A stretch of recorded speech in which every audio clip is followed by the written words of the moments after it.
Boa noite, pessoal. Aqui é Eduardo Bolsonaro, começando um Pensar Brasil, uma ideia que a gente teve para escutar você que está nos assistindo, porque afinal de contas, né? Quantas vezes nós já elegemos políticos, representantes, que acabaram tomando atitudes e ações que não foram aquelas que nós desejamos. Então, se a gente quer mudar o Brasil, a principal pessoa a ouvir é você. Aqui do meu lado está o Adolfo Saxida, o André Gordon, eu vou ler daqui a pouquinho o currículo deles, mas é muito importante também que você deixe aí nos comentários a sua opinião sobre cada assunto que eles vão falando. Positivo ou negativo, tá? Hoje eles estão aqui tipo deputado federal, então para tomar crítica também. Então, pessoal, ontem também teve a ideia de vir uma intérprete de Libras, que é a Karina, vocês estão vendo aí no canto da tela. Eu vou abrir a palavra para ela falar uma mensagem para vocês. Karina, por favor, fica à vontade, falar um pouquinho para o pessoal que nos assiste. Olá, tudo bem? Eu sou a Karina, eu sou intérprete de Libras aqui de São Paulo. É um prazer muito grande falar com vocês hoje. Aqui na capital nós somos 516 mil surdos, usuários de Libras 120 mil, e agora com o apoio do deputado, o Eduardo, teremos intérprete de Libras sempre nos seus programas, porque ele se preocupa com a acessibilidade. Mais sobre o nosso trabalho, nós temos uma ONG, a Surdo Mundo. Nós atendemos gratuitamente os surdos de qualquer lugar do Brasil com orientação jurídica gratuita, ok? E eu não posso pedir licença, deputado, mas mandar um beijinho para a Priscila, para o César e para a Carol lá do Rio, que foram responsáveis, né, que eles começaram esse movimento para colocar intérprete de Libras, e o deputado aceitou. Muito obrigada. Um boa noite especial também para minha madrasta, Michele, que foi quem fez essa ponte. Obrigado, Michele. Pessoal, do meu lado aqui, então, está o Adolfo Saxida, doutor em Economia pela Universidade de Brasília, UNB, lecionou Economia na Universidade do Texas, além também de ser autor de diversos livros sobre economia. E, um pouco mais adiante, está o André Gordon, economista, graduado pela Universidade de São Paulo, mestre em Economia pela Fundação Getúlio Vargas. E eu abro aqui fazendo uma pergunta um tanto quanto recorrente na minha vida. Vou começar pelo Saxida, que está aqui perto. Saxida, o deputado Jair Bolsonaro é questionado pela mídia sobre o seu conhecimento em economia. A pergunta que faço aos senhores é a seguinte: grande parte dos graves problemas que o país hoje enfrenta não é exatamente a entrega do comando de pastas ministeriais importantes nas mãos de políticos e não de especialistas nas áreas? Você acha que essas indicações políticas, elas afetam o andamento da economia? Com certeza. Eduardo, eu quero só pedir uma licença para agradecer o seu convite. Quero agradecer ao deputado. Muito obrigado. É uma oportunidade única de debater ideias. Eu agradeço muito a você e sua equipe pelo convite. Bom, indo direto à resposta. É claro que o Brasil sofre com a politicagem. É claro que nós estamos entregando áreas importantes, e não só na economia. Olha a situação da educação, saúde, segurança pública, transportes. Então, muitas vezes eu vejo algumas pessoas falando que o deputado Jair Bolsonaro, o lado fraco dele é que ele não entende a economia. Eu acho que é o contrário. Esse é o lado forte dele. Porque ele diz que não entende a economia, mas admite isso. Pior era a Dilma, que falava que sabia economia e acabou com o nosso país. Então nós temos um homem honesto que está dizendo o seguinte: eu não sei economia, mas vou ouvir quem sabe. Pô, se o Brasil fosse sempre assim, nós estávamos num país muito melhor. Perfeito. Gordon. Bom, também quero agradecer primeiro o convite do deputado e da equipe, né?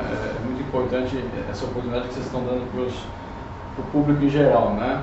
E de fato, acho que um ponto positivo que o deputado Bolsonaro mostrou é justamente assumir que ele não é especialista em economista, assim como, né, o Lula não foi, a Dilma não foi, o Adolfo colocou bem. E é interessante isso, quer dizer, claramente a gente percebe um preconceito da mídia quando faz esse tipo de notícia. Porque desde quando o presidente precisa entender de economia? Ele vai lá e chama um especialista do Ministério da Fazenda, que eventualmente também não precisa entender, mas ele monta uma equipe de especialistas, né?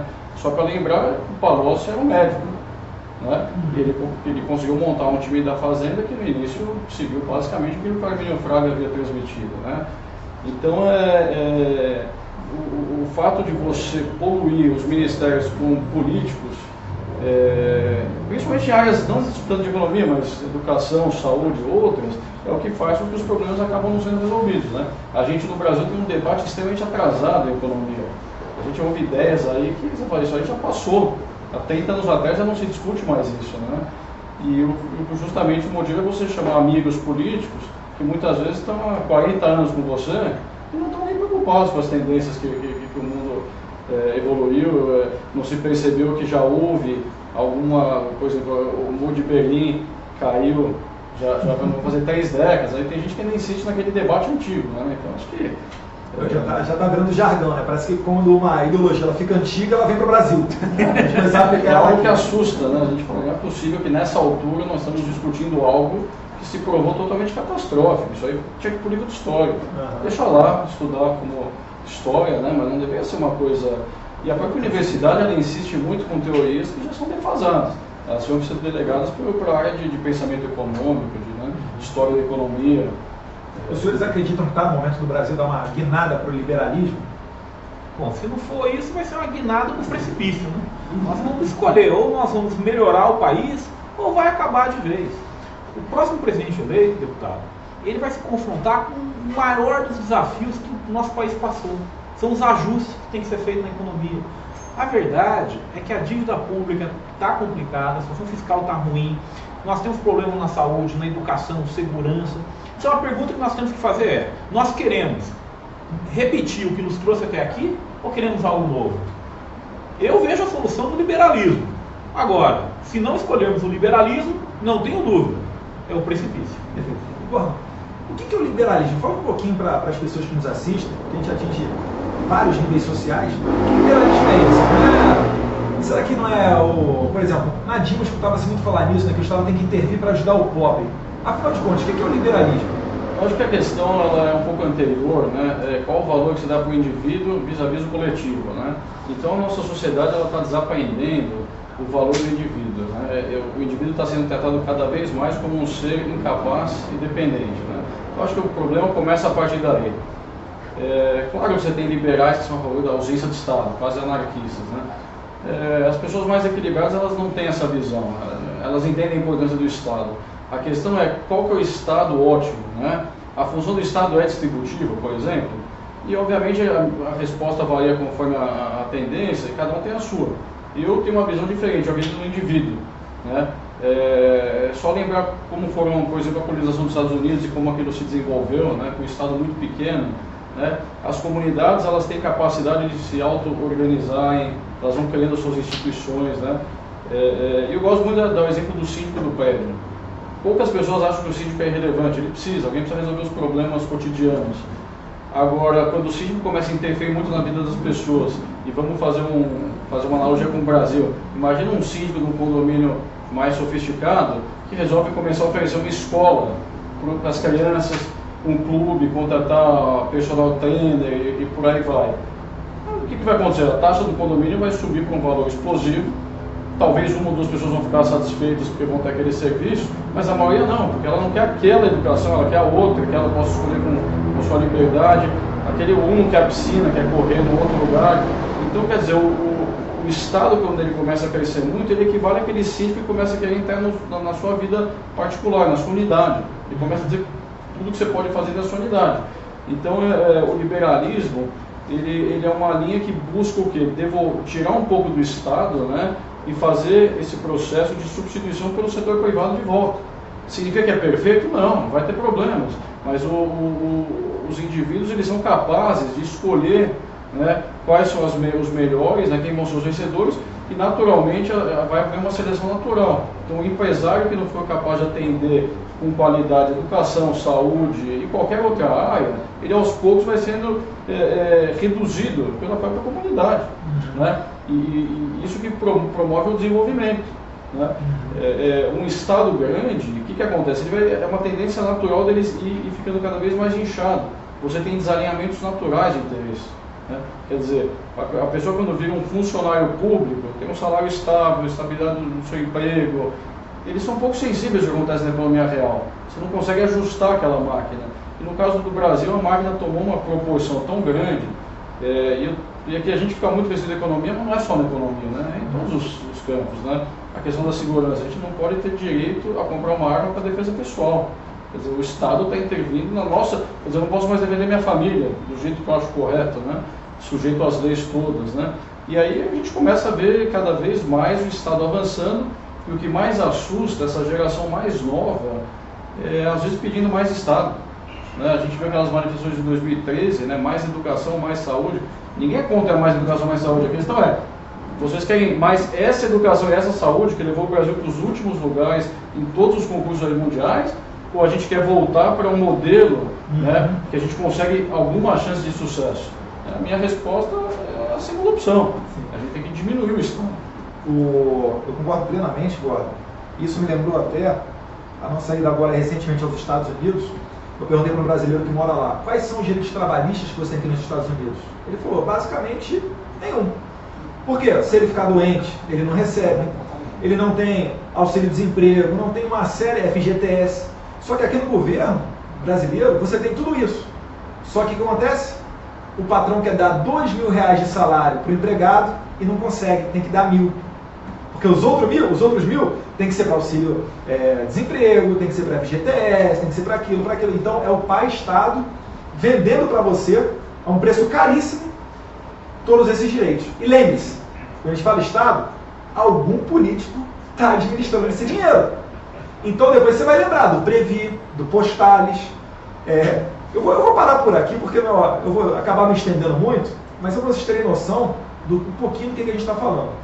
E aproximando um pouquinho mais agora o debate de você que nos ouve, e muita gente que nos ouve utiliza cartão de crédito, e essa pergunta não tem como fugir dela, né?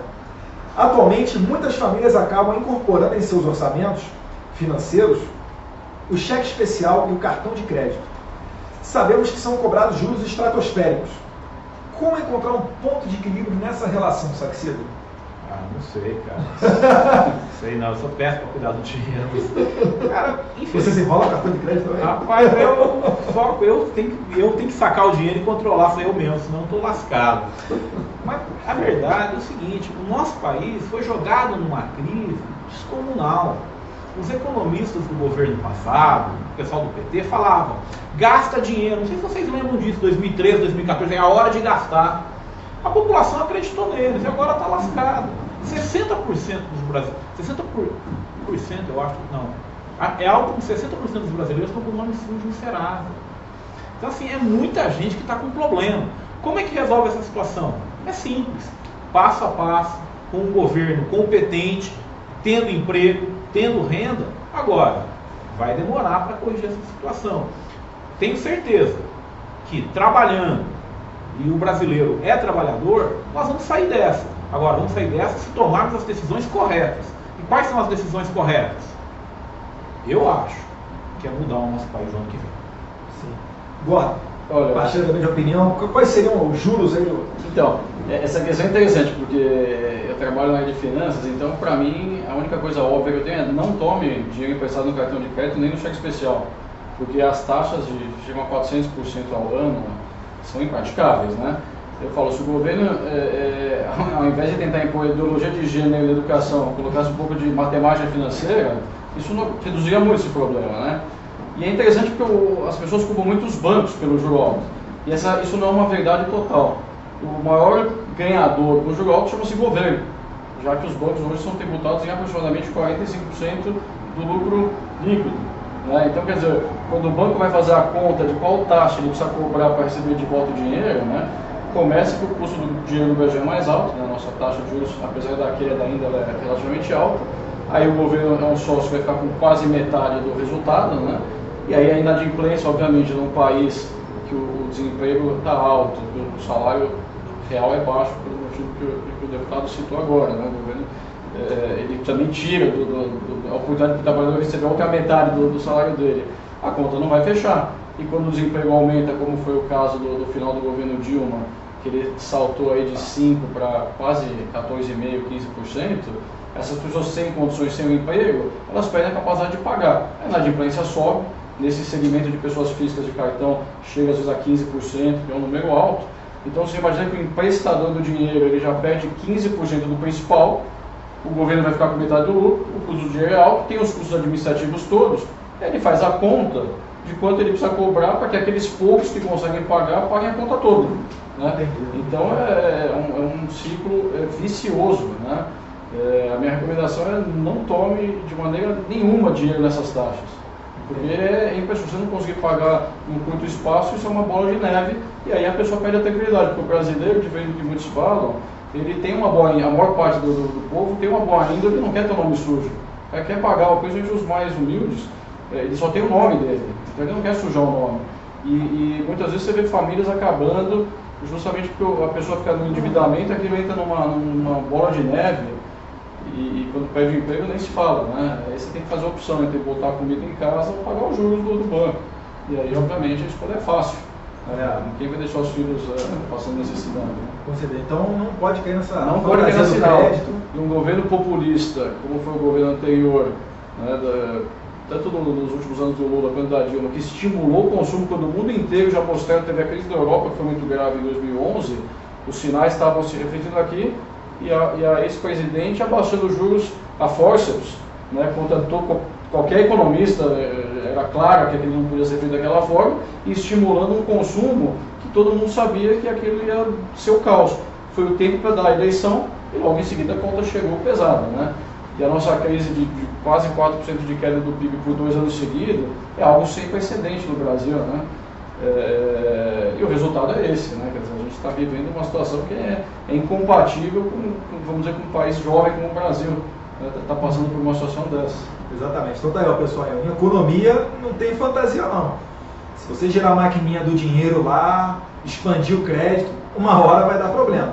E não são poucos os exemplos que nós temos, somente no século XX. Mas vamos adiante aqui, ó. Já que a gente está falando um pouquinho de juros, essa é outra pergunta. Taxa de juros cai em função do consumo ou não cai? Quem é que ganha, quem é que perde? Como encontrar esse equilíbrio? Como é que é essa questão da taxa de juros? A taxa de juros, no fundo, é o preço que você paga por ser impaciente. Você pode poupar teu dinheiro e deixar para comprar o carro lá no futuro.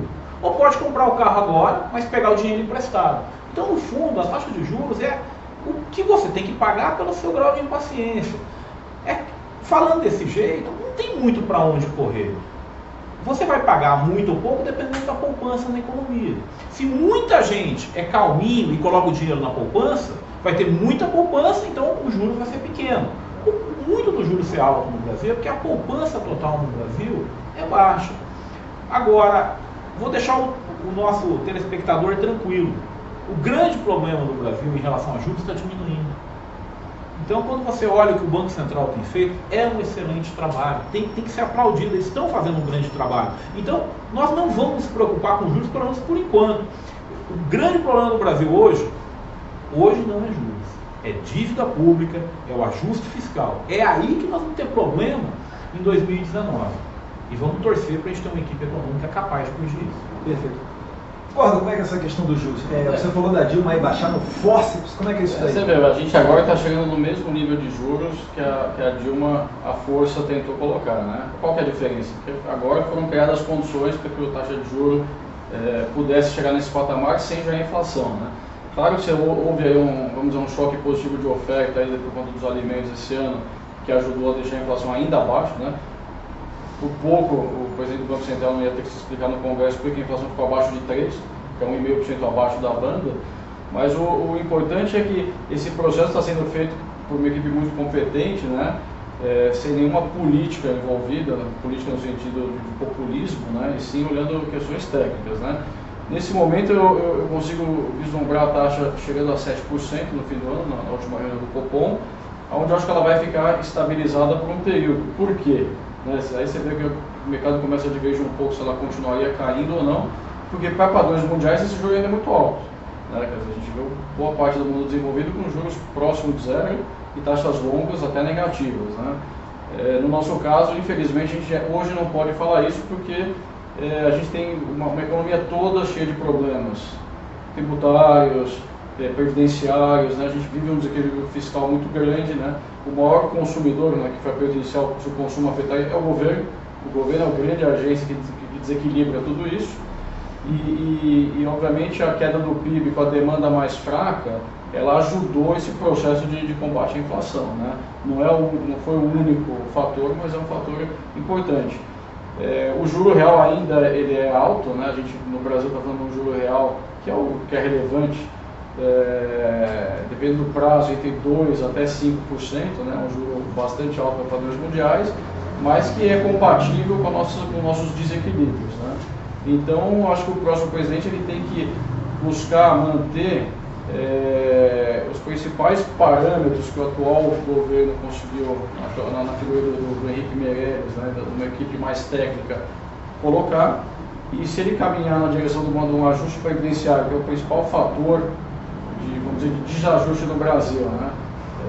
A PEC 55 foi uma medida fantástica, no sentido que ela limita o crescimento de gastos à inflação do ano anterior. Então você teria, com a volta do crescimento do PIB, você vai ter uma queda da relação dívida-PIB, isso melhora a percepção de risco do Brasil, é um dos fatores que ajudaria a derrubar o juro longo do Brasil, e obviamente a reforma da Previdência é o principal componente que poderia desequilibrar essa conta, porque é muito fácil falar, limita, só que se a Previdência crescer muito, você tem que cortar outros gastos. A gente sabe que tem gastos como educação e saúde que tem restrições,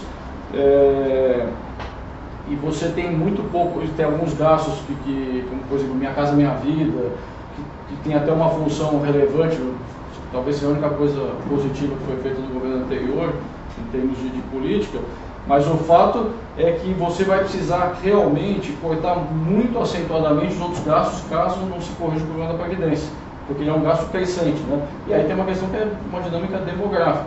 A população está envelhecendo, vai continuar envelhecendo, é um processo inexorável, né? E a expectativa de sobrevida das pessoas ao se aposentar aumenta, e hoje as pessoas contribuem por um período relativamente curto de anos e vão viver um período muito longo.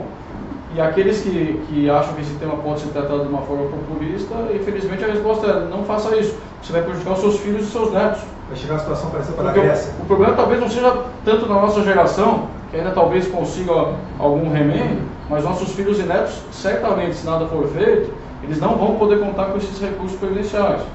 Então um problema realmente muito grande. E o Brasil chegou num ponto que não há como tributar mais. Se tributar, vai diminuir a atividade econômica. As empresas já estão indo embora, né? Até que o Paraguai tem empresa, grande empregadora que tem migrado. E infelizmente esse processo só vai se acentuar caso você coloque novos impostos, né? Você tem que diminuir impostos, diminuir o tamanho do Estado.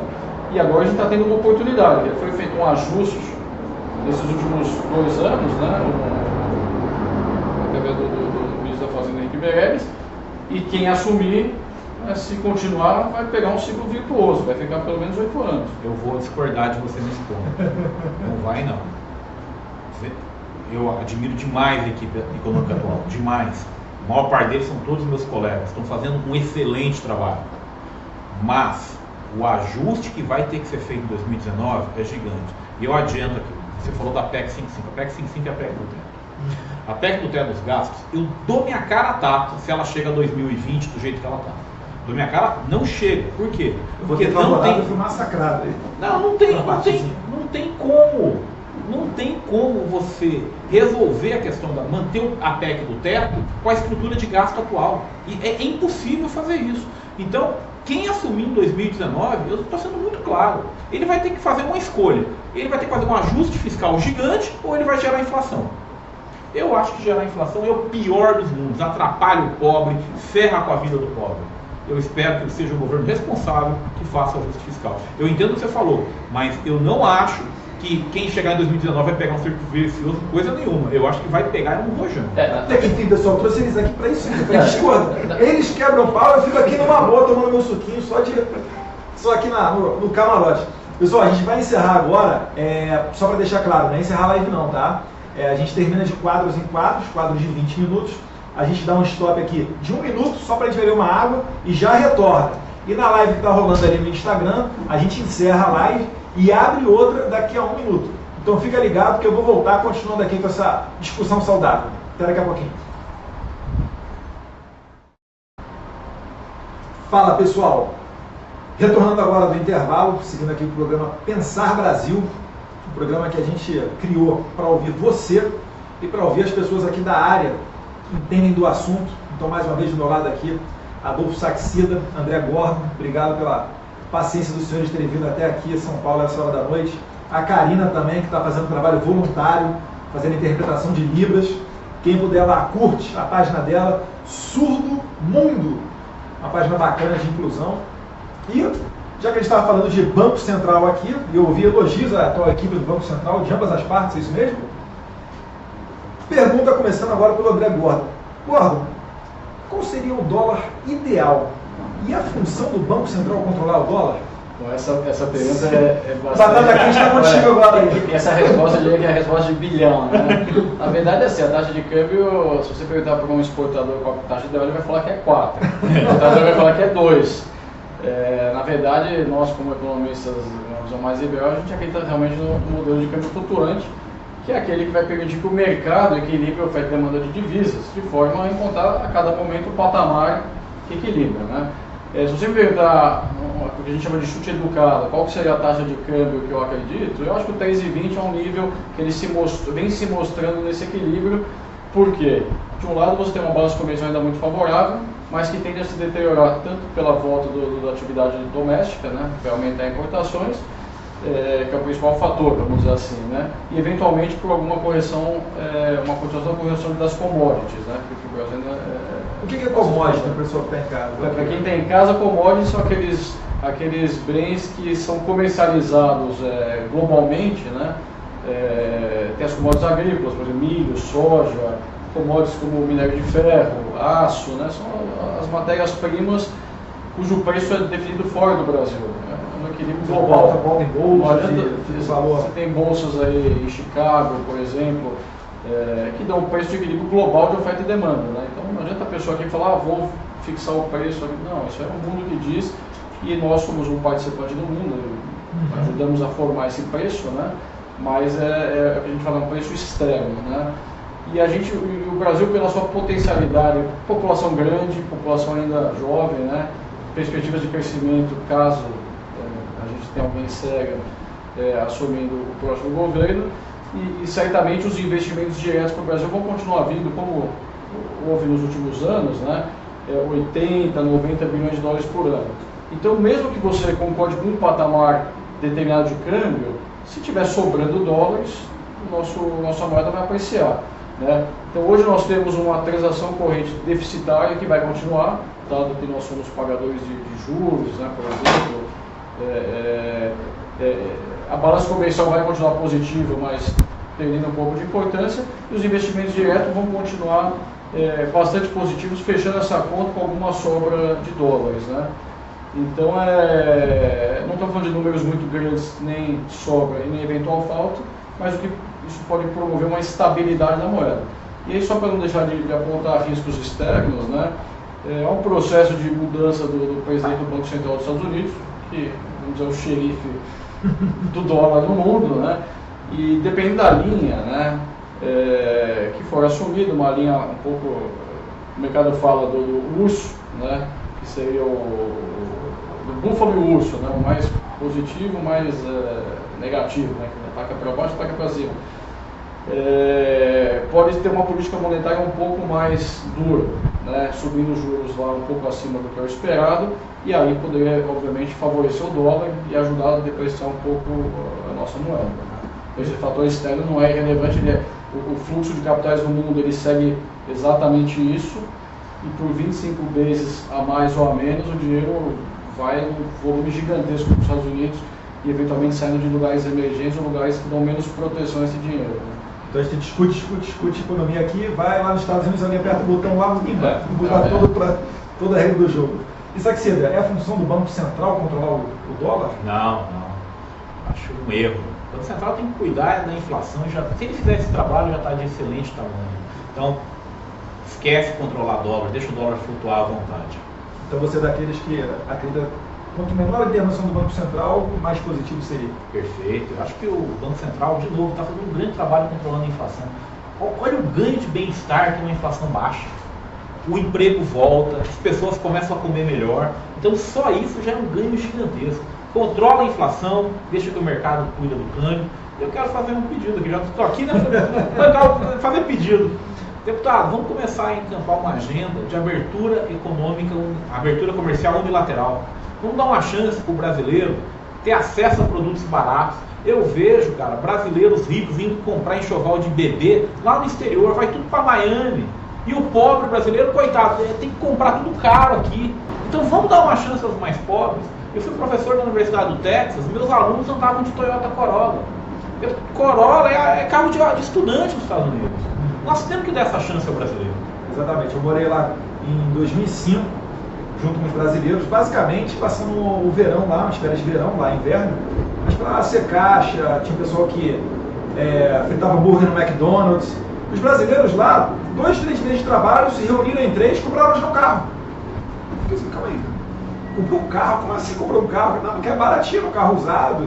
Então lá realmente tem muita oportunidade e a gente tem muito que aprender lá, principalmente nessa parte de menor intervenção, menos imposto, parar com esse estado paternalista e deixar mais dinheiro na mão do trabalhador. Quem sabe o que fazer de melhor com o seu dinheiro é você e não o governo. Tá aí os bilhões do petróleo. Meus caros, eu vou mudar aqui um pouquinho a rota específica da parte da economia, mas ainda falando de economia, porque muitos internautas têm perguntado aqui com relação aos aplicativos de Uber, Cabify, desse tipo. Como é que vocês enxergam, começando novamente pelo Gordon, o impacto disso na economia? É positivo? É negativo? Os taxistas normalmente eles reclamam muito, né? Falam que é uma concorrência desleal. O que você acredita que seria o ideal nessa questão do Uber? Esse tema é interessante porque isso afeta a vida de todos nós enquanto usuário, né? Claramente o Uber ele foi a solução para muita gente, né? Que ficou desempregado. Todos nós aqui pegamos Uber e quem conversa com os motoristas teve a chance de encontrar gente que trabalhou nas mais diversas áreas e encontrou uma forma de sustento digna para suas famílias, né? Então, assim, a minha visão é muito clara, que não dá para você ir contra uma tecnologia nova nesse campo. O Uber ele, basicamente ele otimiza o sistema. Quer dizer, você está na sua casa, depende se você tem um emprego parte do seu tempo, você tem um carro, você quer se cadastrar no Uber, você quer trabalhar 2 horas por dia, você pode. Você vê que o preço da tarifa subiu, né? E naquele horário faz sentido você pegar o seu carro e ficar lá 2 horas circulando e levando os passageiros. Você complementa a sua renda. Então acho que o Uber é uma inovação que veio para ficar e seria um retrocesso muito grande e no sentido contrário. Eu entendo a questão dos taxistas, que muitos são vítimas também, novamente do Estado, que ele vai lá e ele regula aquilo de uma forma, né? Eu me lembro aqui em São Paulo que há 3, 4 anos atrás uma licença de táxi era uma coisa absurda. Sim, quase na casa. Não, é algo que dava pena. E aí o que acontece? Algumas pessoas que tinham, vamos dizer, um conchavo eventual com algum político e conseguiam o acesso às licenças de tempos em tempos, sublocavam a sua frota para os coitados que são os motoristas. Aí você fala, motorista de táxi, todos eles se dão bem. Não, a maior parte era, o cara alugava para... Eu lembro muito, o taxista pagava R$100 por dia de aluguel do carro e o cara tinha que rodar aquela madrugada toda, trabalhava 15, 18 horas por dia para poder pagar os 100 e sobrar alguma coisa para ele. Então, quer dizer, o sistema tem um monte de erros. Como que você arruma ele? Diminuindo a intervenção. De novo, a intervenção ela só vai criando novos erros. Você vai criando um erro, vai criar um erro, você vai no outro, aí o governo quer resolver regular o Uber de uma certa forma, você vai criando erro. O prejudicado é o consumidor, que em vez de pagar uma tarifa baixa, né, que é boa para os dois lados, né, o motorista, senão não estaria fazendo, o consumidor. Todos acabam pagando uma tarifa mais alta e tendo um serviço de pior qualidade. Acho que o Uber veio para melhorar a regra de qualidade, até dos taxistas, o semi-táxi melhorou muito e até caiu tarifa, né, porque a concorrência é a coisa mais saudável que pode ter para o consumidor. Então, assim, por favor, não venha com um retrocesso nesse campo, né? Deixa os Ubers do jeito que eles estão. Você concorda com essa? Você vê aí também uma oportunidade para você desregulamentar o táxi, trazer aquela intervenção estatal para um patamar menor? Deputado, eu acho que tanto o senhor como o André foram perfeitos na resposta. Eu só queria dar uma resposta um pouquinho mais genérica. Em vez de falar de Uber, vamos falar de novas tecnologias. Cara, as novas tecnologias vieram para ficar. Não é só o Uber, Airbnb, tecnologias de venda pela internet. Se o governo for começar a proibir todas as novas tecnologias, nós estamos lascados. Nós vamos entrar naquele retrocesso da década de 80 de novo. Então, as novas tecnologias vieram para ficar e nós temos que apoiar. Agora, sobre o caso do Uber, o que eu vejo no caso do Uber? A regulação dos táxis está aqui e a regulação do Uber está aqui. O que os taxistas querem? Aumentar a regulação do Uber. Não, pô, vamos abaixar a regulação do táxi. Vamos melhorar para todo mundo. Eu acho que é justo Porque realmente algum taxista vai lá, tem que comprar uma placa de carro, é caro, a regulação é cara. Ora, qual é a resposta? Vamos abaixar a regulação para os taxistas e vamos deixar o Uber aí, que todo mundo vai ser ganhando. Perfeito. Gente, muita gente tem me cobrado, é o que parece, o meu último voto na Câmara dos Deputados sobre esse assunto não foi muito difundido.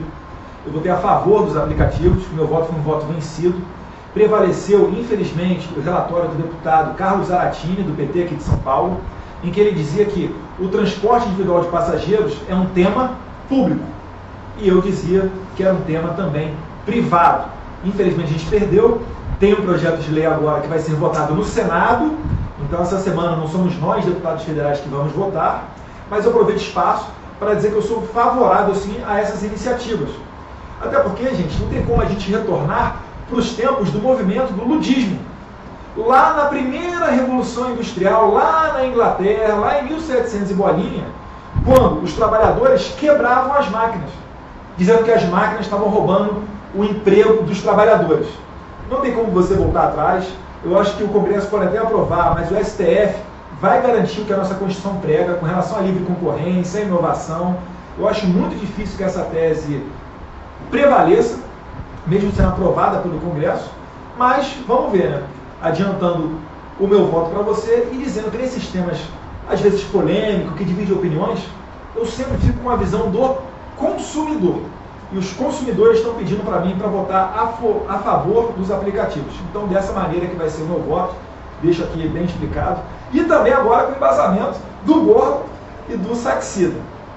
Termino lembrando para vocês, né, que toda inovação ela traz mudanças. Por exemplo, Netshoes. Vai vender tênis pela internet, vai acabar com o emprego lá da loja, do estoquista. Gente, mas está criando emprego na área de TI, na área de informática, na área de engenharia de produção, logística, os caminhoneiros, o pessoal da transportadora, os correios, tudo isso aí está movimentando para o outro lado. Então vamos pensar dessa maneira.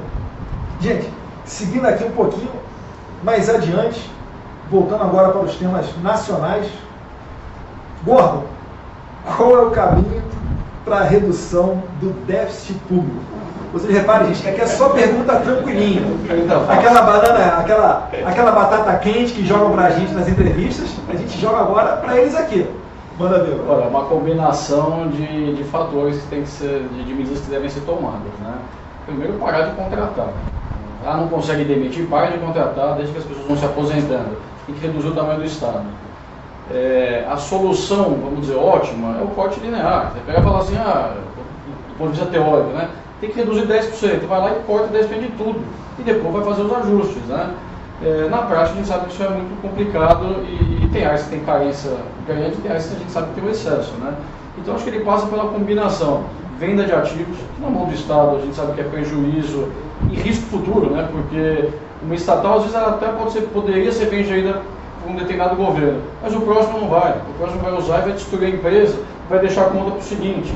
Então, assim, a redução de ativos, ela ajudaria a reduzir o estoque da dívida, com isso, obviamente, a redução da taxa de juros, né, pela percepção de risco menor, e diminuir o estoque da dívida, já é um componente que ajuda, aqui no Brasil a gente fala muito do superávit primário, eu pessoalmente não gosto muito, eu gosto do nominal, porque a despesa de juros também sai do bolso do governo. Não sei se acha que ele vai ficar imprimindo moeda e gerar inflação, mas aquilo vai ser pago, né? E o nosso déficit nominal é gigantesco. A gente mesmo nos tempos de superávit primário, que foi um período longo, a gente sempre teve déficit nominal, se não me engano, um ano que chegou perto do equilíbrio, né? Aí, obviamente, estragaram tudo e Dona Rousseff levou a 10% do PIB de déficit, algo absolutamente insustentável, né? Um gráfico com uma curva, é assustador. Vem assim, mais ou menos, não chega no governo dela, é catastrófico, porque todas as políticas populistas foram criadas, elas foram criadas por gente muito irresponsável, né? Até o FIES, a forma como foi feito, você pega uma ideia que é boa, o financiamento, você destruiu, você gerou gastos que por sua vez vão gerar gastos recorrentes, né? Porque se você bota lá, você vai fazer 2 bi no ano, aquele aluno vai ficar 5 anos, então aquele 2 bi continua, mas e o turma do ano seguinte que vai entrar? Então é 2 bi mais 2 bi mais 2 bi, mais os 5 anos de cada um. E em tese aquele fundo deveria retroalimentar os novos, né? Para você ter um volume que se retroalimenta, as pessoas pagariam e o sistema se equilibraria, né? Então aqui no Brasil tudo foi feito de uma forma muito populista, sem nenhuma preocupação com o futuro. Então você tem que privatizar, você tem que reduzir o tamanho do Estado tem que reduzir investimentos que possam ser passados pela iniciativa privada, seja através das parcerias, o que puder fazer. Exploração de atividade econômica, então, não é área do Estado, não é função do Estado. Né? A gente fica pensando, o Estado tem uma empresa de petróleo, mesmo atividade financeira, o Estado fazer empréstimo comercial, correio, assim, são atividades que é a função do Estado? Talvez a segurança, né? O Estado claramente tem uma função, o judiciário, né? Você tem o juiz, e são algumas funções. Vai para a questão de educação, que é um tema mais complexo. Universidade pública é uma coisa que no Brasil é um escárnio, principalmente quando você assiste no YouTube os vídeos das nossas universidades e o tipo de estudo que vem sendo feito. Aquilo é uma ofensa, principalmente o mais humilde, que não tem recurso para botar o seu filho numa escola pública com mínimo de segurança, com um professor alfabetizado, né? Então, quer dizer, o Estado ele tem que, até na questão da educação básica, ele poderia fazer parcerias com os setores privados para poder melhorar um pouco a qualidade e diminuir o custo, com mais eficiência. Na saúde, acho que também você tem diversas soluções que passam por parcerias, porque existe uma capacidade ociosa em parte do setor privado que poderia ser ocupada. Então, assim, as soluções são inúmeras, mas ela essencialmente passa pela redução do tamanho do Estado, do seu escopo e também, obviamente, a redução do pessoal. A reforma da Previdência é uma das partes, ela é extremamente relevante. Os juros pagos altos poderiam reduzir, e aí está naquele ciclo virtuoso que o professor Adolfo aqui colocou muito bem, né? 2019 não vai ser fácil. Pode ser mais fácil ou mais difícil, conforme o ano de 2018, né, em termos de agenda de reforma. Né? Perfeito. Saxida, contigo a palavra. Qual é o caminho para essa redução do déficit? Acho que o Borba foi muito feliz na resposta. Assina embaixo tudo que ele falou. É importante o seguinte, que eu acho que é ressaltar as reformas, deputado. Então, por exemplo, nós temos que ter uma reforma tributária. No Brasil, uma empresa média gasta 2.600 horas para calcular quanto deve de imposto. A Bolívia, 1.060. Não é possível que seja 3 vezes pior que a Bolívia. A cada novo dia, são 32 novas normas tributárias no Brasil. Então, amanhã você vai acordar, vão ter 32 novas normas tributárias no nosso país. É algo errado. Isso aí tira emprego. E tirando emprego, tira toda a arrecadação que o governo tem, tira todo o dinamismo da sociedade. Nós temos que ter uma reforma tributária, nós temos que ter uma reforma administrativa. O Gordon citou bem. Você tem áreas no governo que tem gente demais trabalhando, só que tem áreas que não tem ninguém. A cada 50 dias, Dilma Rousseff inaugurava uma nova estatal. Não foi pensando no bem da população. É isso daí, gente, quando a gente fala em Estado grande, é isso daí que a gente está falando. Estão estuprando o dinheiro dos seus impostos. Desculpa te interromper. Não, perfeito. E complemento. Faz sentido o Estado ter uma fábrica de camisinha? É complicado alguém me convencer que precisa disso. Então, essas coisas vão ter que ser revistas. Você vai ter que ter um programa de privatização. O que é um programa de privatização? É dar ao povo a chance de ter o patrimônio dele. Porque hoje o patrimônio não é do povo. Falar que a Petrobras é do povo não é verdade. Não é. Alguns lobbies se apropriaram da Petrobras. Nós temos que devolver a Petrobras para o povo. E como é que se faz isso? Dando a chance para o povo participar. Agora, uma coisa que eu quero ressaltar, deputado, e eu acho importante isso. Quando a gente fala de privatização, muita gente tem medo. Fala assim, pô, mas eu trabalhei minha vida inteira nessa estatal, eu vou perder meu emprego? Não precisa ser assim.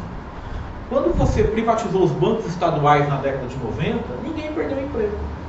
Por quê? Porque você, na hora de vender o ativo, você colocava uma cláusula, ó, nos próximos 5 anos, nos próximos tantos anos, não pode emitir ninguém. E eu acho isso justo.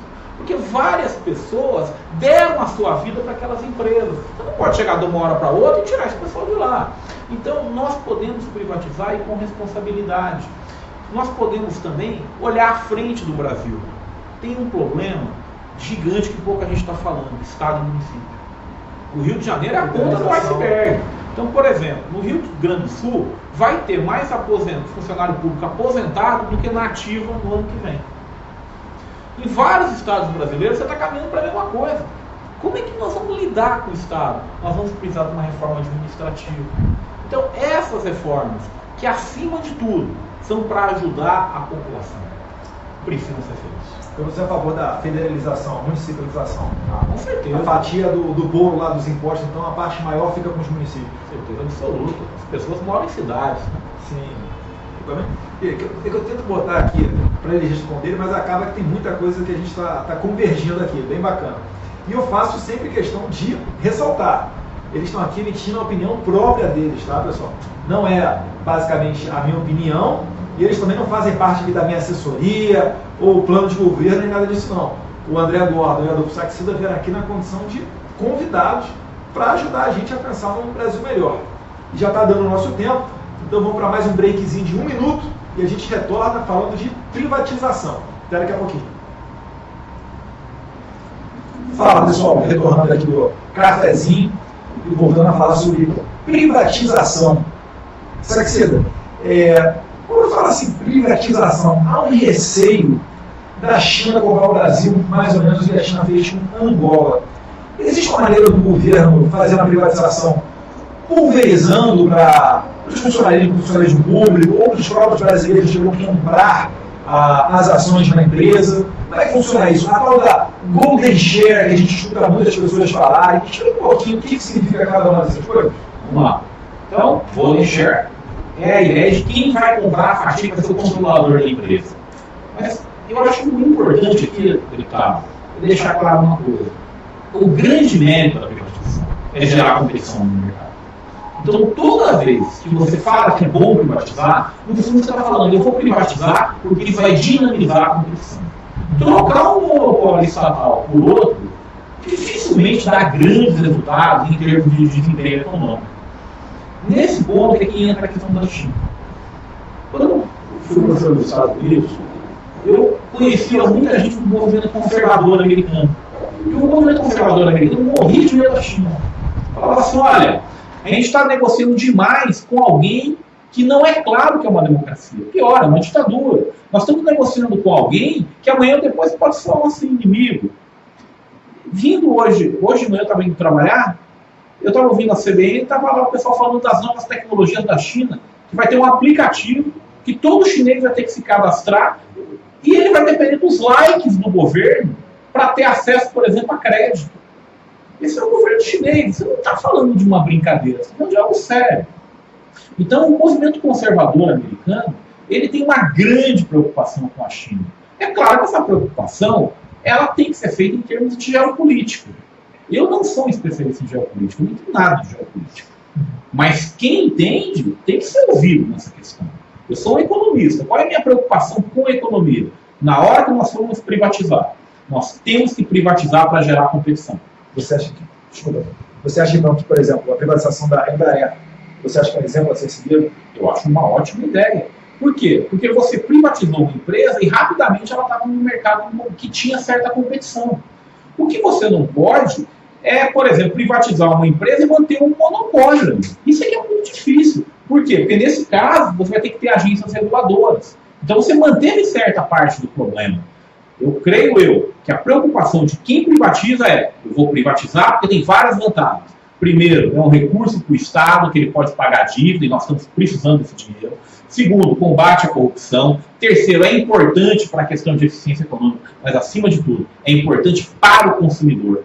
O grande exemplo que nós temos que seguir é a privatização das telefônicas. Você pode xingar horrores, mil coisas, mas é inegável que hoje todo mundo tem celular. E quais são as críticas que tem a privatização das telefônicas? É simples, não gerou competição suficiente. Até gerou, né? Mas o Lula foi lá e diminuiu a competição no setor. Então o que nós temos que fazer? Aumentar a competição. Só para lembrar, o Lulinha, né, aquelas ações ali, enfim, tanto quanto suspeitas, né?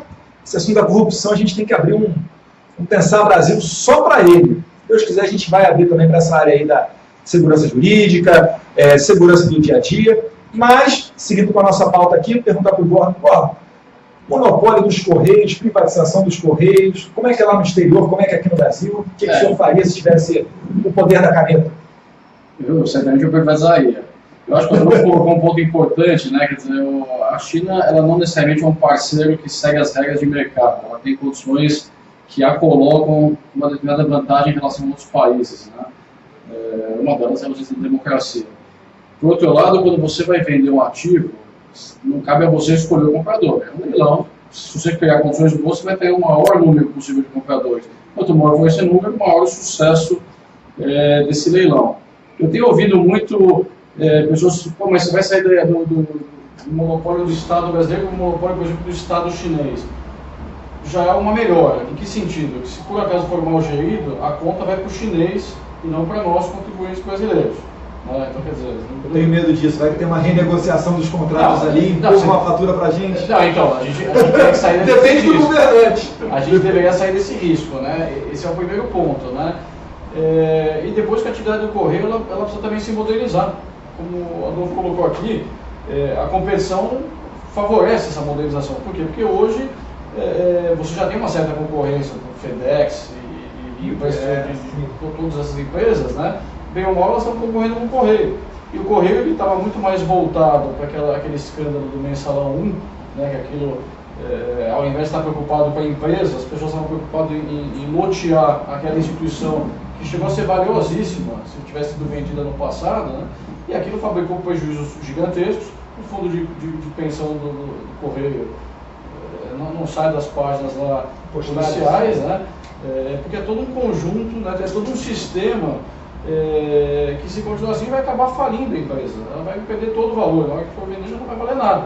Então, eu acho que, de fato, deve-se procurar privatizar. O ideal é que você traga, por exemplo, vou dar só um exemplo das concessões aqui que houve na semana passada do petróleo, né? Teve a Petrobras, que enquanto empresa, pela primeira vez não foi obrigada a entrar, ela escolheu os campos que ela quis para ser operador, que a lei garantiu esse vamos dizer, privilégio para ela, mas você trouxe majors globais de primeira linha para fazer parte, e estatais também como estatório, se não me engano ganhou uma das concessões. Então, quer dizer, na Noruega, que é um país tradicionalmente, vamos dizer, mais honesto, a estatal lá, em tese, funciona bem. Entra no leilão, ganha, vai operar o campo e pronto.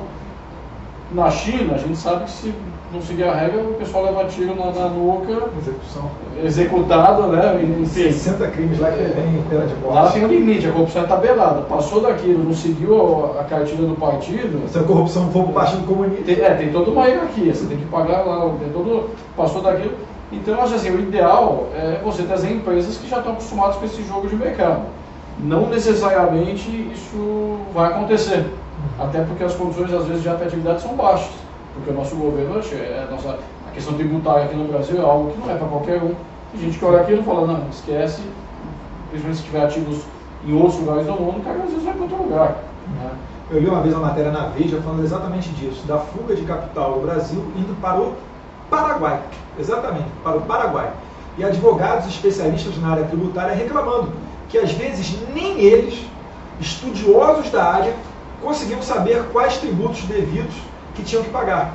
Então eles às vezes achavam que estavam pagando o tributo certo, batiam o fiscal lá na porta, opa, é o tributo errado, e multa em cima. E fora das questões da lei trabalhista super engessada, o aumento da energia, enfim, uma série de problemas de um Estado gigantesco que acabam ocasionando desemprego.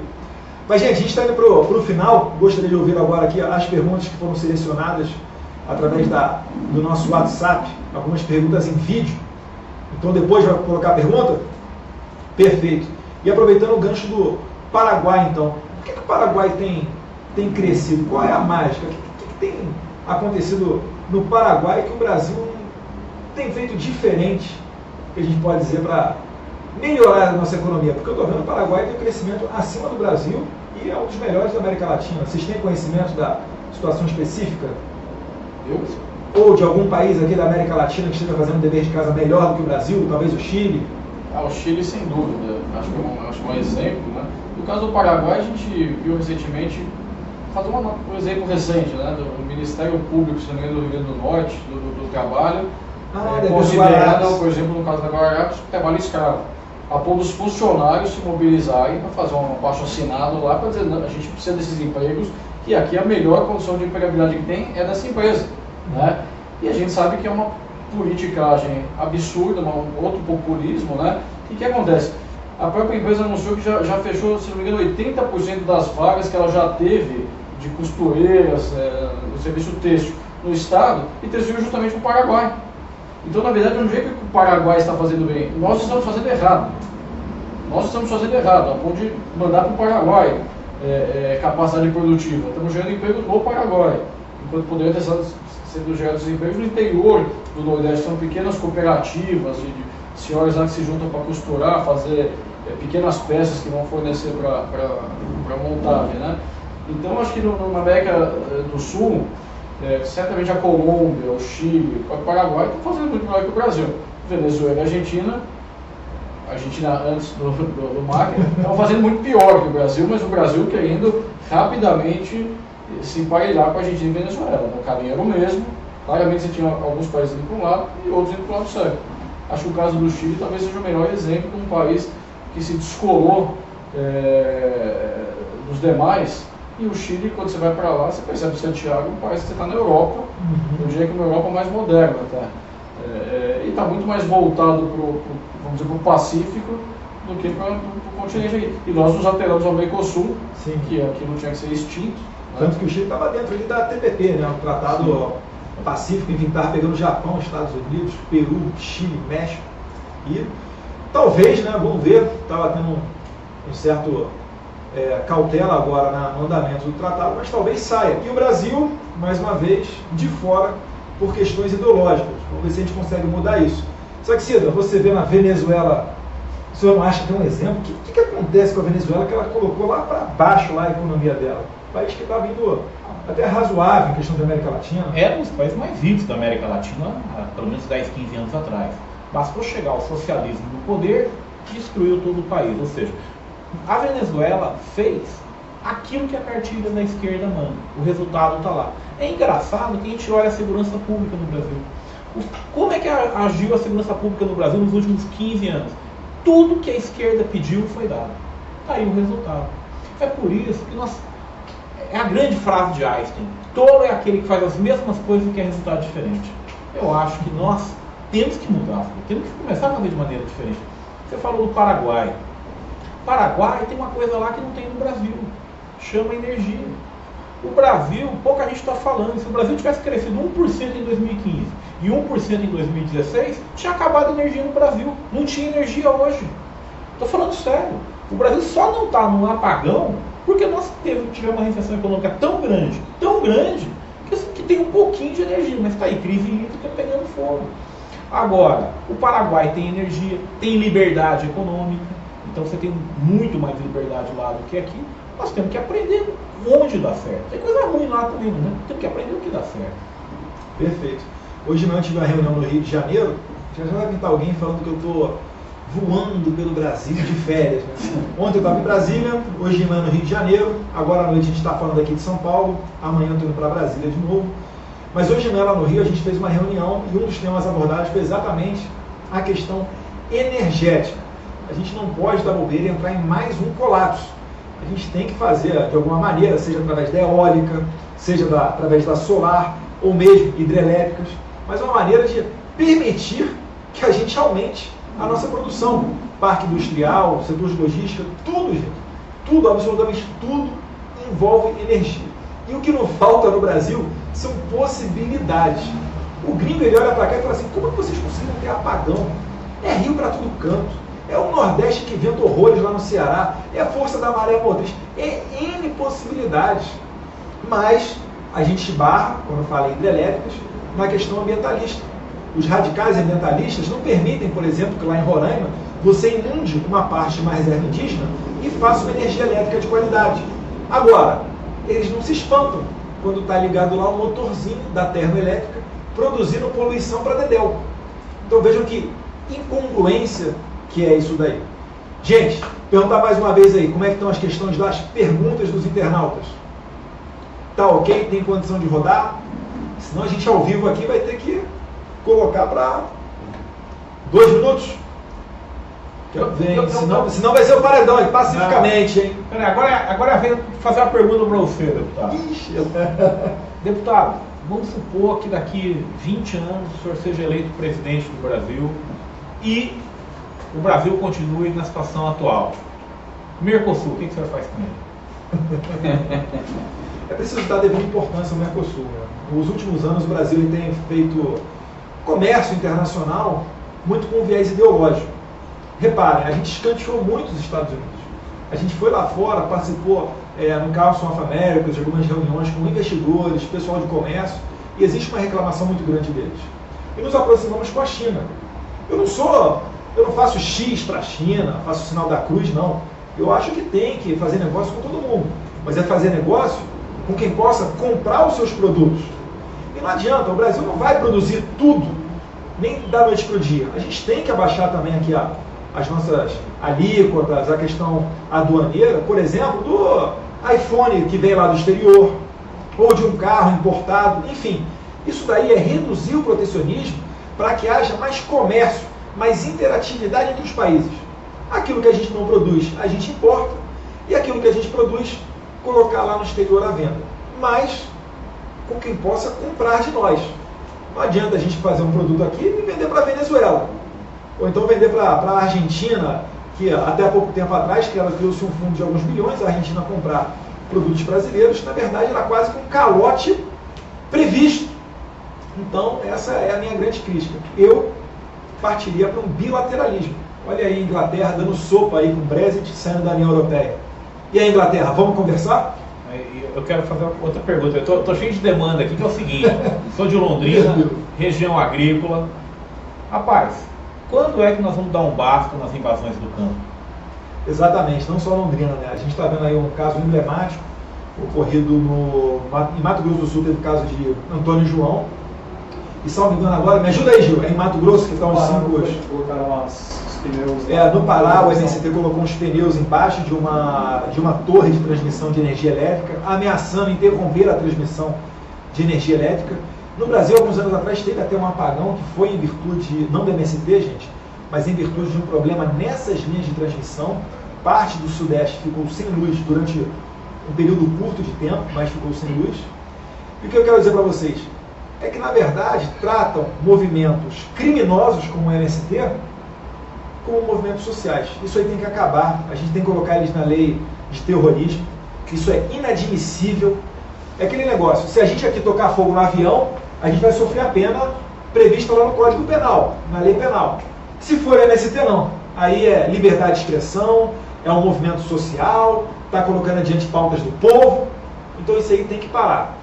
Primeiro, ou a propriedade privada ela é sagrada ou não é. Se ela é sagrada, você tem que defendê-la. Como é que vão entrar na tua terra tocando terror? Tem que dar sim o direito do fazendeiro ter a sua arma. E segundo, colocar a polícia para dar conta desse tipo de embate. O pessoal da assessoria ali está dizendo que está ok para rodar as perguntas, então quando quiserem, pode rodar, por favor. Bom dia, Eduardo, bom dia a todos. Meu nome é Kennedy, eu falo aqui de Belo Horizonte, Minas Gerais.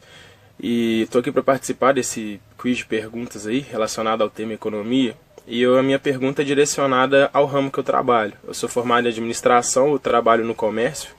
E segundo dados da revista Exame de 2014, sabemos que 1 em cada 4 empregos aproximadamente são criados pelo comércio varejista em geral.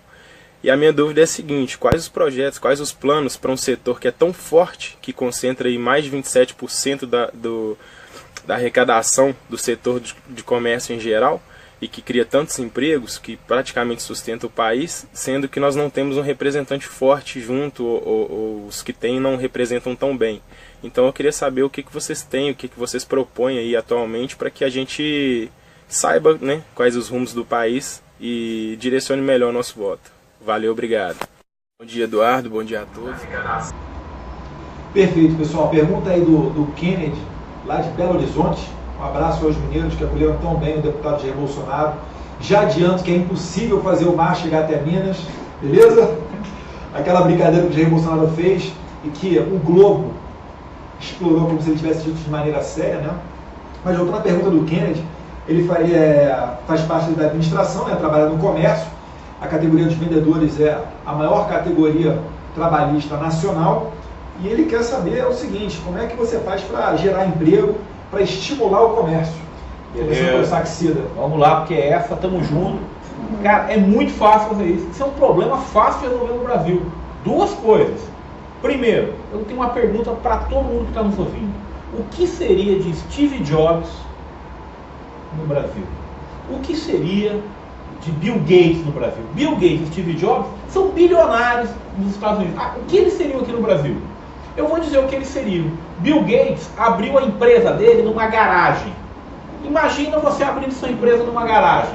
Na segunda semana está lá o fiscal da prefeitura. Ih, não pode, aqui não, fecha. Aí você tenta levar a empresa para o lado. Ih, não tem banheiro aqui, fecha. Bom, Bill Gates não tinha dinheiro para pagar salário. O que ele fez? Ele pegou e deu ações da Microsoft para as pessoas. É por isso que o funcionário da Microsoft é o funcionário mais rico que tem no mundo. Aqui no Brasil estava preso, né? Trabalho análogo à escravidão, não pagou salário. É assim que os empresários são tratados no Brasil. Então a primeira coisa que nós temos que fazer é simplificar a burocracia. É isso que nós temos que fazer. Chega de tanta burocracia. Eu estava dando aula nos Estados Unidos, meus alunos tinham empresa. Aqui no Brasil é assim, tive uma ideia genial, vou abrir uma empresa. 89 dias em média para abrir uma empresa. 11 procedimentos diferentes. Então como é que nós vamos melhorar o comércio? É simples, basta de tanta burocracia, basta de tanta regulação, basta de tanta lei assim, matando o empresário.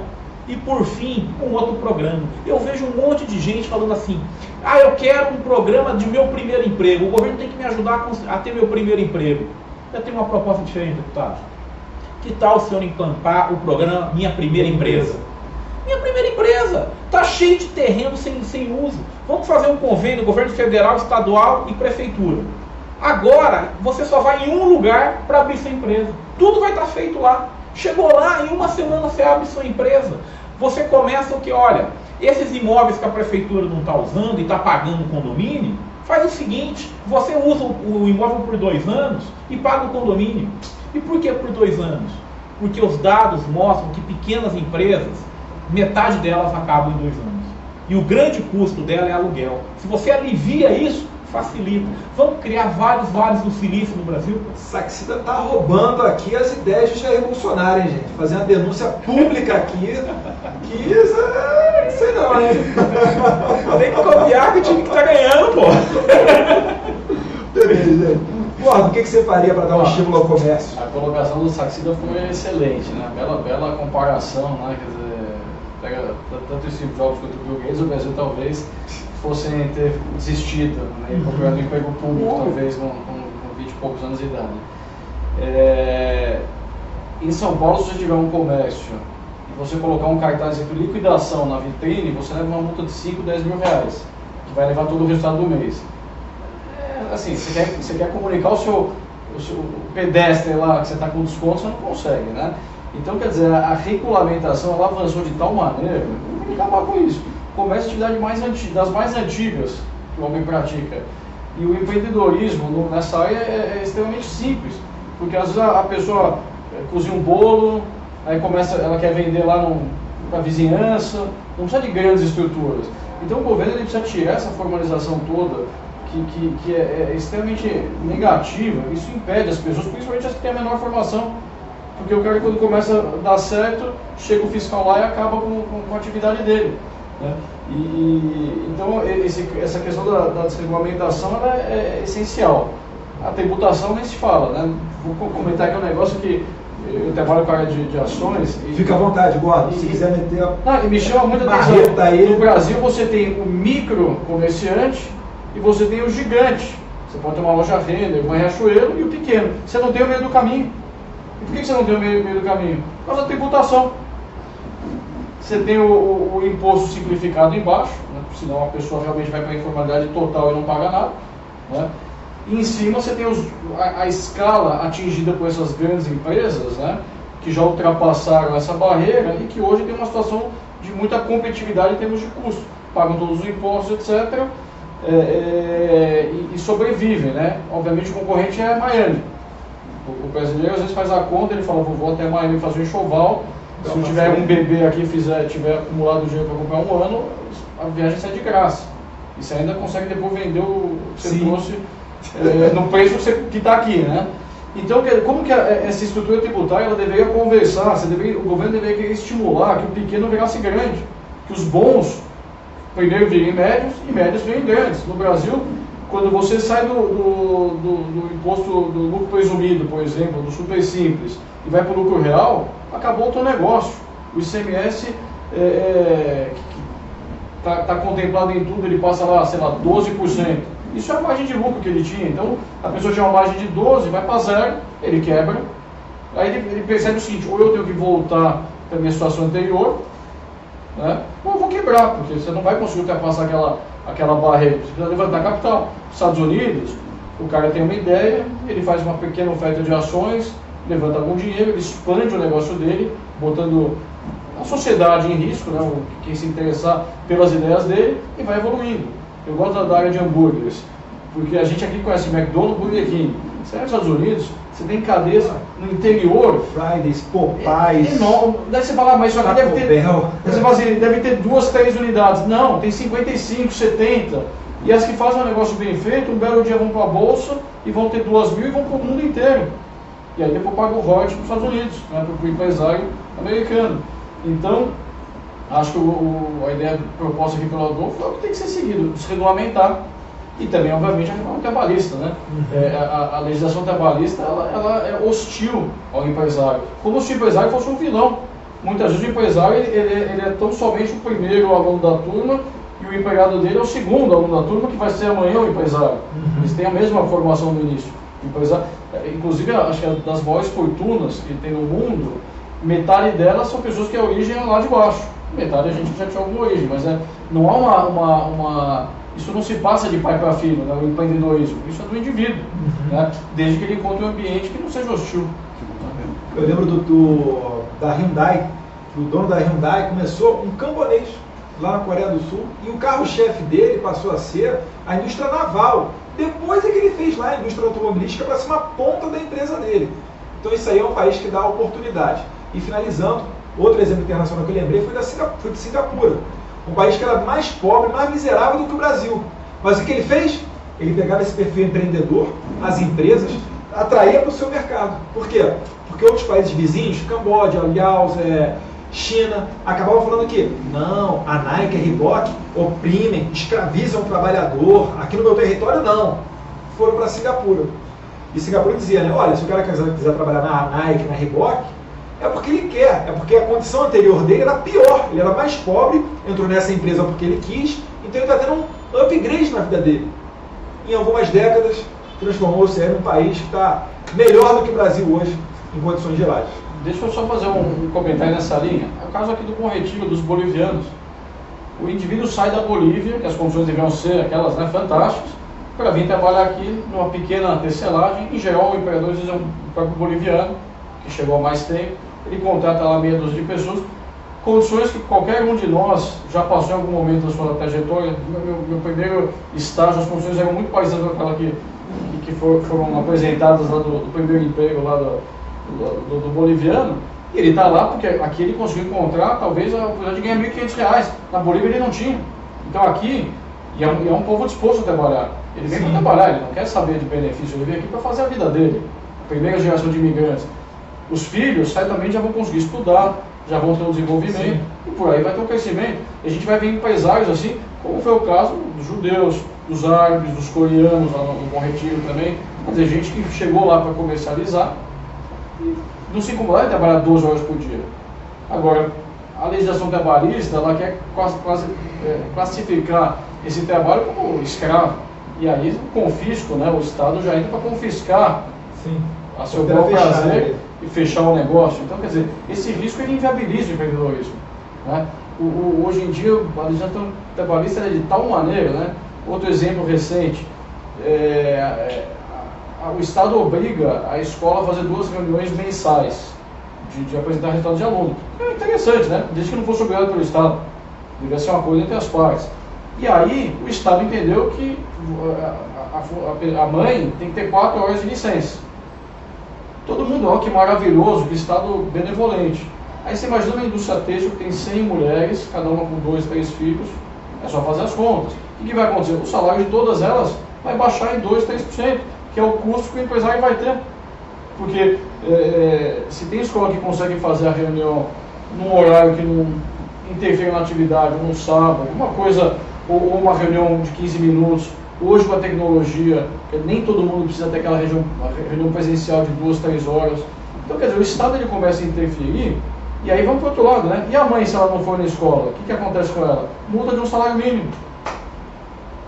Quer dizer, olha que situação. O Estado quer regular todos os lados. Igual, o Jair Bolsonaro, uma vez num debate numa rádio gaúcha, ele citou um dado do IBGE. Uma pesquisa feita com empregadores e empregadoras, homens e mulheres. E o resultado da pesquisa foi que, em idade fértil, o empregador, ele prefere contratar homem, para não ter esse problema, porque a mulher normalmente engravida, é recém-casada, etc. e tal, então ele prefere contratar homem. E aí falaram que o Jair Bolsonaro estava defendendo que mulher tem que ganhar menos do que homem. É a fake news aí, inovando. Mas vamos lá, quando puder soltar a próxima pergunta, manda ver. Eduardo Bolsonaro e demais participantes, sou o Sargento Maciel da Polícia Militar de Minas Gerais. A minha pergunta em relação à economia é o seguinte: a Previdência tem sido um dos assuntos mais abordados e diz que se ela não for feita uma reforma urgente, tanto pelo governo Temer ou do próximo governo a partir de 2018, o nosso país vai cair num declínio mais ou pior do que já está. A minha preocupação como policial militar é em relação à previdência dos policiais militares, bem como também do Exército, da Marinha, dos militares federais. Como é que seria na gestão, ou a próxima gestão deve adotar a preocupação da previdência para com os militares, tanto estaduais como federais? Um forte abraço, que Deus abençoe vocês. Perfeito, pessoal. Eu me adianto um pouquinho aqui falando da condição de trabalho dos militares, né? O militar, ele não tem direito a hora extra, não tem adicional noturno, é aquele negócio. Muitas das vezes está lá na região de fronteira, onde ele trabalha 80 horas semanais. Então vejam tanto quanto uma atividade um pouco diferenciada das demais.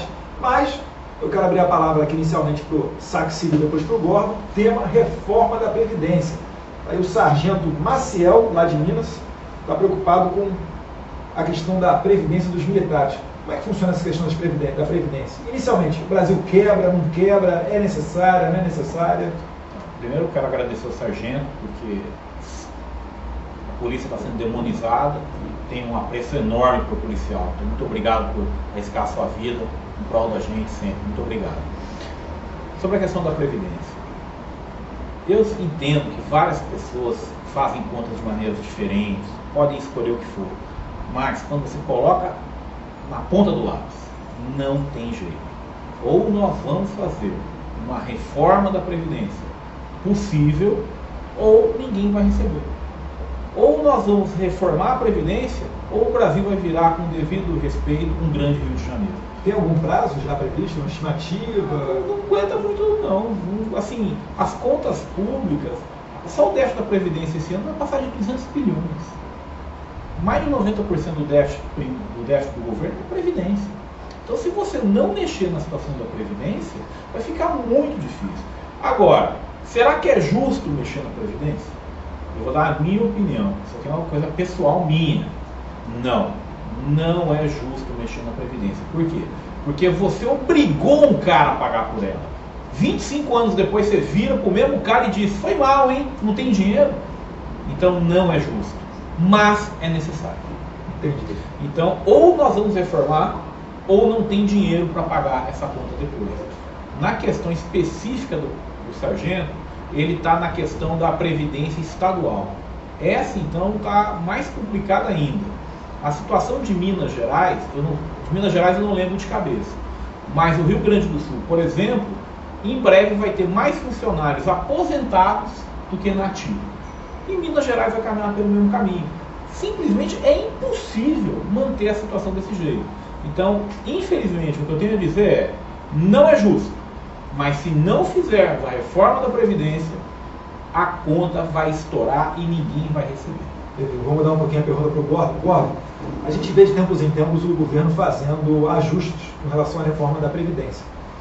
Tem um jeito para a gente mudar de uma vez por todas um sistema de capitalização? Às vezes eu vejo as pessoas falando: tem que ser igual na Austrália, onde o cara contribui, aí ele entra no computador e ele vê, contribui 10 anos, está aqui a minha poupança individual, está aqui o númerozinho aqui, capitalização. Tem como dar jeito de uma vez por todas? O Brasil está fadado a ser eternamente, dar um totozinho para levar para mais 10 anos, daqui a 10 anos outro ajuste? Como é que funciona isso? Essa pergunta é muito boa, eu fico muito feliz de ver que o deputado tem essa visão, porque o regime de capitalização seria, de fato, o regime que resolveria esse problema. O problema é que nós temos hoje o regime de repartição simples. Quer dizer, o bode foi colocado dentro da sala, se não me engano, na década de 60, quando começou. Naquela época você tinha 8 pessoas contribuindo para cada um aposentado, então não havia um vínculo direto entre a contribuição e o recebimento do benefício. Estava tendo a explosão demográfica, né? O crescimento era acima de 4%, hoje está abaixo de 1% a população. E hoje a nossa pirâmide, que era com a base larga, ela está basicamente envelheceu muito rápido. Então o problema não é se vai ter reforma, e sim quando. Ou vai fazer agora, ou vai fazer no ano que vem, ou vai fazer no próximo governo. E quanto mais se adiar essa responsabilidade, vai ser mais cara. Vai encontrar o país em condições piores. Se tivesse sido feito há 4 anos atrás, teria sido melhor do que se fizesse hoje. A ideia do regime de capitalização ela é a melhor de todas, porque naturalmente não há como haver o desequilíbrio, né?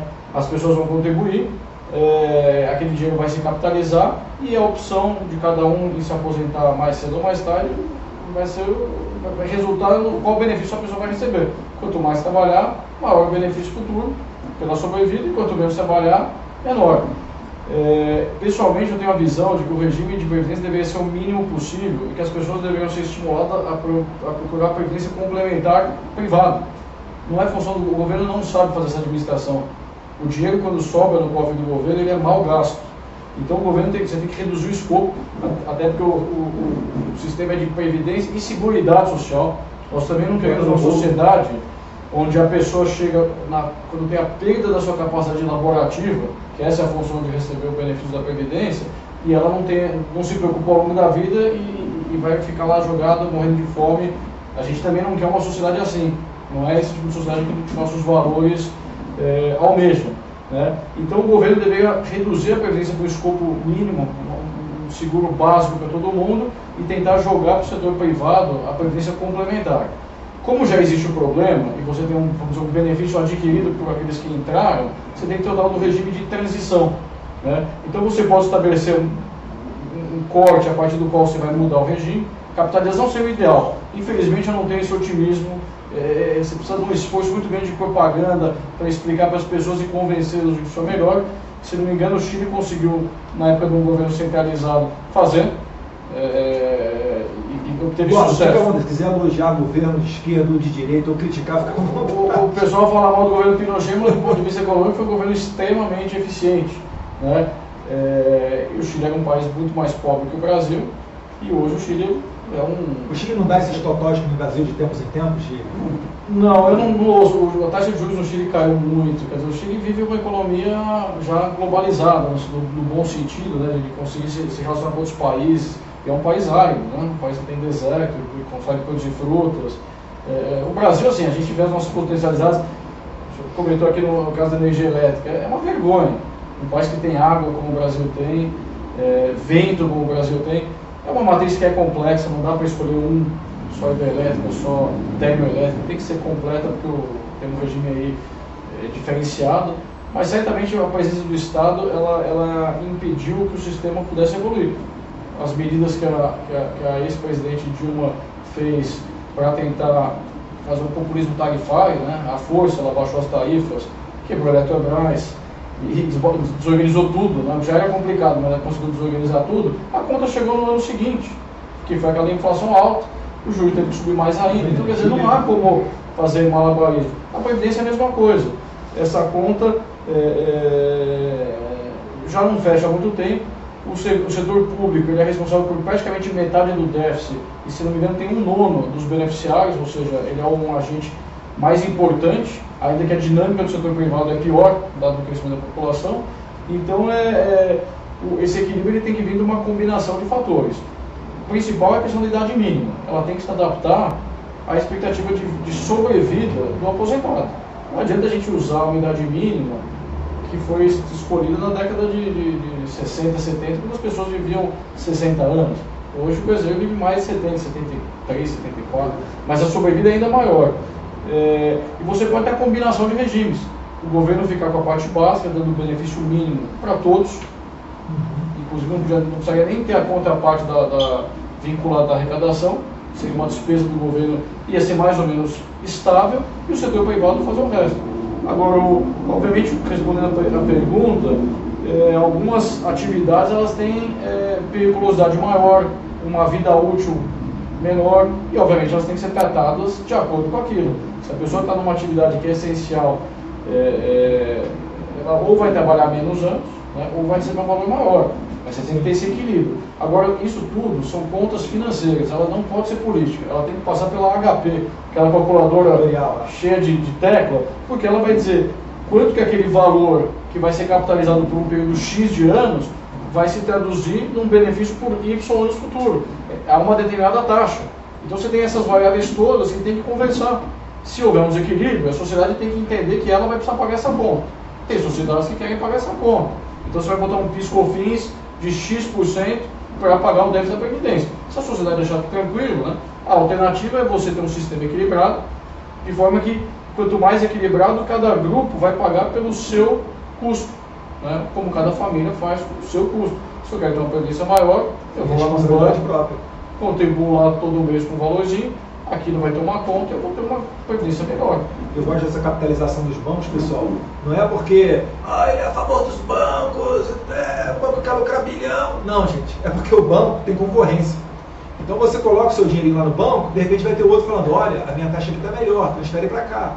E você deixa a portabilidade livre. Então eles competindo entre eles, acaba melhorando a tarifa para você, consumidor. Coisa que não ocorre com a previdência obrigatória do governo. Então, gente, passando para a próxima pergunta, quando o pessoal da assessoria tiver o ok aí, já pode mandar, por favor. Boa tarde, deputado Eduardo Bolsonaro. Meu nome é Victor Carvalho, sou aqui de Curitiba, sou um apoiador e seguidor aí de você e da sua família, do seu pai, principalmente. E minha pergunta para o programa de hoje sobre economia é: quais seriam as medidas a serem tomadas para uma possível diminuição dos impostos aqui no Brasil? Eu sei que não é tarefa fácil, mas como que esse sonho de todo brasileiro de poder ter impostos menores, muito menores, poderia se tornar realidade? Muito obrigado. Boa tarde. Bacana a pergunta do Vitor Carvalho, lá de Curitiba. É o meu sonho também, Vitor.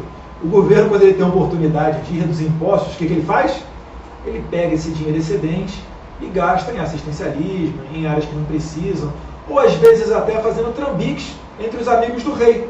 Você vê aí a Odebrecht construindo o Porto de Mariel em Cuba, a juros baixos, que ela pegou empréstimo no BNDES, só ela conseguia, né? Hidrelétrica na Nicarágua, metrô na Venezuela, obra lá em Angola, esse negócio todo aí.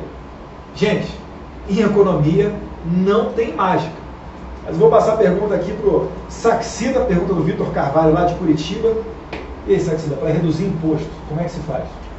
Eu acho que o ambiente hoje, deputado, só de vocês lá no Congresso conseguirem não passar aumento de imposto, já vai ser uma vitória. Mas é sério, não é toda hora. CPMF, imposto sobre grandes fortunas, que afugenta também investimento, imposto de renda 35%. Exato, quando você olha a agenda em Brasília, toda ela está direcionada para o aumento de imposto. É o governo falando de PIS/COFINS, é a ideia de grandes fortunas, é a ideia da volta da CPMF, é a ideia de aumentar a CID. Então, assim, hoje, a realidade hoje olha, só, se nós conseguimos manter do jeito que está, já é uma grande vitória. Agora, respondendo, indo para frente, como é que nós vamos conseguir diminuir a carga tributária no Brasil? Com sacrifício. E como é que se faz o sacrifício? Com um grande ajuste fiscal. Quando nós fizermos um ajuste fiscal, diminuirmos o gasto do governo, nós vamos conseguir reduzir impostos. Hoje a literatura que eu conheço, pelo menos, ela diz o seguinte: toda vez que você faz um ajuste fiscal, esse ajuste fiscal ele tem mais chance de ter sucesso se o governo abaixa o gasto dele. Então eu creio que esse é o caminho. É o governo gastar menos e nós vamos tributar menos. Na minha opinião, essa é uma solução. A outra é simplificação. Muita gente fala de carga tributária, mas o Brasil tem dois grandes problemas. A carga tributária é alta e a complexidade, então, é absurda. Se nós conseguirmos diminuir a complexidade tributária, isso por si só já é um tremendo ganho. Então quer dizer que isso daí pode gerar emprego, é mais gente trabalhando, é mais dinheiro retornando até para o próprio governo? Claro, é muito mais gente trabalhando na produção e menos gente no escritório. Então você compara algumas empresas, tem empresa que mantém no Brasil um andar inteiro de gente para calcular o quanto ela deve de imposto. Ela vai para o Canadá, tem um cara fazendo isso. Então, esse é o caminho. Mais ou menos acho que a Inglaterra fez isso, né? Ela reduziu os impostos e depois de um tempo a arrecadação aumentou. Teve uma arrecadação maior para os cofres públicos, porque ela reduziu, estimulou o crescimento da economia, gerava empregos, enfim, a economia girou e a arrecadação do governo foi maior. Gordon, o senhor concorda com essa linha? Concordo totalmente.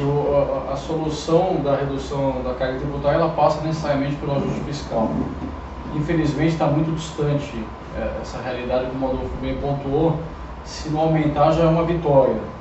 E se a PEC 55 for respeitada, vamos assumir que vão ser feitas as reformas da Previdência e o governo não vai aumentar seus gastos, etc., naturalmente a dívida PIB vai cair a um ritmo mais ou menos 60% do que cresceu o PIB, né? Uma formulazinha, né? Então ela vai cair de forma expressiva. Se você olhar daqui a 20 anos, ela em tese cairia para um nível muito baixo. Começaria a ter superávit nominal. E aí o governo poderia, com esse dinheiro que sobra, começar a reduzir imposto, simplificar, né? E eu tenho uma visão que para mim é muito clara, e eu me baseio, como não há experimentos nesse sentido, na CPMF. O que aconteceu quando tirou a CPMF? A arrecadação subiu, porque a CPMF é um imposto nefasto. Ela é muito fácil de cobrar, porque os bancos recolhiam, né, na circulação transacional da moeda. E é um valor crescente, ela veio para ser provisória, IPMF. E para ser da saúde. Os mais novos não vão lembrar, mas era IPMF, que era voltado para a saúde, e não existe imposto provisório, os impostos que vêm eles ficam, né, porque o governo cria sempre gastos com aquela sobra, e depois é muito difícil tirar, até porque infelizmente o populismo que a cada 4 anos ocorre é um leilão de benesses com dinheiro público. Então cada candidato chega no palanque e eu vou fazer 2 milhões de casa, minha casa, minha vida. O outro, vou fazer 3, eu vou fazer 4. O povo vai lá e vota, né? O que acontece? Quem assume, diminuir não pode. Então, no melhor cenário, mantém igual o gasto. E você vai crescer o tamanho do Estado, com as ineficiências, com a corrupção, com tudo que vem a reboque, e você foge de uma questão que você vai ter uma perda de arrecadação que você vai exportar. Os empregos estão sendo exportados. O Brasil tem capacidade ociosa. As pessoas aqui, aquela geração nem, o cara não estuda, não trabalha e alguém está sustentando, mas é um capital humano que está totalmente ocioso. Poderia ser usado para trabalhar, para gerar ideias, né? E na indústria também você tem uma capacidade ociosa hoje enorme. Estamos falando aqui dos índices na faixa de 73, né? Quer dizer, algo que deveria estar na faixa de 83, muito acima. Então o Brasil, por que você tem recursos ociosos, tanto do lado do capital quanto do lado do trabalho? Porque o governo, que é o intermediário de tudo isso aqui, ele está lá para atrapalhar. Ele coloca regra, burocracia, ele aumenta o risco, né? E o Estado é o grande fator de risco hoje da maior parte da sociedade. O Estado está em todo. Quando você pega qualquer problema, seja na energética, na questão inflacionária, qual que é a origem? É sempre a mesma, a presença do Estado. O Estado ele entra, ele vai crescendo, ele vai se ramificando, e você não consegue tirar aquilo. Então, realmente, a gente está tendo uma oportunidade única a começar a debater sistemas. Isso não era debatido há 4 anos atrás. É quase crime. Não, se você falar em reduzir Estado, né, e a gente... Como assim você é neoliberal? Você é um fascista? Usando o termo de neoliberal ainda, né? Imagina, a gente ficava horrorizado. A gente usava economia, né, e eu que estudei na USP, né, que era uma faculdade marxista, né, e eu, adolescente, jovem, 18 anos, quando eu vi aquilo lá, eu não tinha nenhum preconceito, né? Eu entrei lá para estudar aquilo. No meio da faculdade eu falei, isso tudo é uma porcaria, estão jogando meu tempo fora. Cheguei a fazer outra faculdade junto, fui fazer o mestrado em economia, onde eu tive a oportunidade de ter acesso a economistas que na Universidade de São Paulo não eram nem citados, nem na área de pensamento econômico. Então, quer dizer, esse debate já é uma evolução, mas é pouco. A gente precisa de ações. A gente não tem mais tempo a perder. O Brasil está numa trajetória de deterioração, que agora nesse governo Temer foi interrompida por uma equipe econômica, vamos dizer, extremamente tecnocrata e competente para fazer aquilo. A gente vai precisar de um novo governo que vai ter uma legitimidade inquestionável, porque as urnas vão eleger, né? E aí ele vai ter a carta branca, vamos dizer assim, para poder realmente começar esse processo, de começar com conscientização de redução do tamanho do Estado, mas de fato começar nesse sentido. Redução de imposto vai gerar aumento de arrecadação. Então a gente tem espaço para isso. Porque você vai gerar emprego, você vai criar atividades onde hoje não existe. O Brasil exporta o emprego para todos os lugares do mundo. Quando a gente tem aqui condições de tê-los aqui. Isso me lembrou até quando a gente foi a Israel, chegamos para visitar a empresa aeronáutica, né, lá de Israel, a IAI, e lá encontrávamos brasileiros formados aqui, INE, ITA, enfim. Mas um pouco do que rege a nossa educação, em que pese o Brasil não ter, né, no ranking das 200 melhores universidades do mundo, nenhuma é brasileira, mas a gente ainda consegue produzir alguma coisa de qualidade. Óbvio, né? Não é estimulando o sexo precoce nem na base da maconha, vamos ser sinceros, né? A gente tem que ter o retorno da autoridade do professor e as pessoas disciplinadas para aprender. Essa aí é que é a simples chave do sucesso. A pessoa da produção está falando como é que é, mais uma pergunta ou intervalo? Intervalo. Então, pessoal, a gente vai para o intervalo de mais 1 minuto e vem para o último bloco para responder as últimas perguntas, as últimas 3 perguntas para encerrar o programa. Fica aí que daqui a 1 minutinho a gente volta. Fala, pessoal, retornando nesse momento do nosso intervalo, a gente vai dar sequência às perguntas que chegaram através do nosso WhatsApp. Mais uma vez agradecendo aqui ao Gordon, ao Saxida, a Karina que está fazendo a tradução para Libras. Agradecer eles que estão até esse momento aqui gentilmente com a gente, debatendo assuntos de interesse nacional. Então, quando a produção tiver a oportunidade e puder já soltar a próxima pergunta, manda ver. Caros professores André e Adolfo, tenho uma pergunta sobre a relação entre Estado, mercado e protecionismo. Sendo o mercado local de distribuição, produção e circulação de bens e serviços, como é possível manter o livre mercado, a concorrência diante dos monopólios? É necessário tomar medidas protecionistas? E se caso estas medidas protecionistas forem tomadas, como é possível fazer com que isto não gere um concubinato entre políticos e certos empresários? Muito obrigado pela oportunidade dada pelo deputado Eduardo Bolsonaro. Cordialmente, Ricardo. Perfeito. Pergunta do Ricardo. Ele falou ali da questão do livre mercado versus monopólio. Os senhores entendem que pode haver alguma coisa saudável, monopólio? Existe espaço hoje em dia para monopólio? E ele emenda a pergunta falando do protecionismo estatal. O que os senhores acham? Bom, a opinião que eu tenho é que a esmagadora maioria dos monopólios são feitos por lei. Então as pessoas costumam dizer, o Hollywood adora falar isso, naquele filme futurista, se deixar por conta do mercado, só vão existir 4, 5 grandes empresas que vão dominar o mundo. Não é verdade. Quando você olha o grosso dos monopólios no mundo, todos eles são legais. Todos eles são colocados por lei, ou seja, é o Estado que tem o monopólio. Vou dar um exemplo. As pessoas dizem assim, distribuição de energia é um monopólio natural, ou seja, só cabe uma empresa. Quando eu morei no Texas, eu podia escolher entre 3 distribuidoras diferentes. O deputado morou em Boston, tenho certeza que tinha mais de uma empresa distribuindo energia. Então, muito daquilo que nós chamamos de monopólio natural e que o mercado é selvagem e vai concentrar demais e vai só ter uma empresa, é mentira. O grosso dos lugares que só tem monopólio, só tem uma empresa, é porque o Estado foi lá, criou uma lei que só gera aquilo. Dificilmente o mercado gera monopólio. Mesmo quando o mercado gera monopólio, o monopólio é temporário. Por quê? Porque chega um competidor, chega uma outra empresa, vai lá e destrói aquilo. Então, eu acredito que vamos deixar mais mercado e menos Estado. Você vai ver que os monopólios vão diminuir. É sempre preciso deixar uma janelinha aberta para que surja uma nova concorrente. Vai celebrar o Orkut. As pessoas achavam que o Orkut ia ser o domínio eterno das redes sociais. Aí veio o Facebook. Agora o Facebook já se preocupa. Olha o Instagram, vamos comprar o Instagram. Opa, olha o YouTube. Opa, olha o Twitter. Então, gente, a gente tem que deixar sempre aberta ali a possibilidade de um novo empreendimento.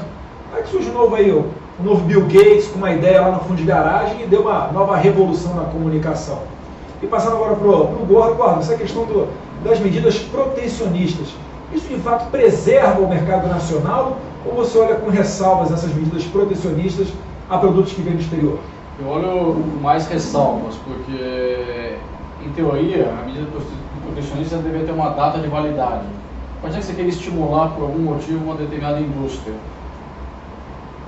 Nesse início você tem um risco muito maior do empresário, etc. E o governo às vezes pode pegar e colocar uma barreira tarifária para garantir condições mínimas para que aquilo nasça, mas aquelas condições teriam que sair. A gente viu que na prática os setores que obtiveram esses benefícios nunca mais abriram mão. O computador é um exemplo aqui no Brasil. Nós teve a lei da informática, o que a gente produziu? Nada. Até hoje a gente paga imposto altíssimo e estamos defasados. O senhor veio lembrar do Gurgel.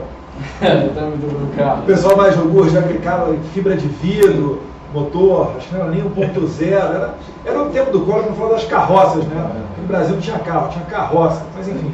Então, e elas acabam acomodando os empresários, né? Porque quando ele tem uma proteção, que estímulo que ele tem a inovação? Nenhuma. Né? E como o Adolfo bem colocou, em geral os monopólios ou cartéis, eles acabam sendo formados muito com a participação do governo, no compadrio, né? Entre o empresário e o seu representante, e você coloca barreiras de entrada, exigências regulatórias que o pequeno já não vai conseguir atender, e você acaba concentrando. Eu dei o exemplo agora há pouco da produção de têxtil, por exemplo. Né? É muito difícil para um pequeno ultrapassar essa barreira tributária e virar um grande. Então, o grande reclama de algumas questões de imposto trabalhista, mas o pequeno também não consegue ultrapassar essa barreira.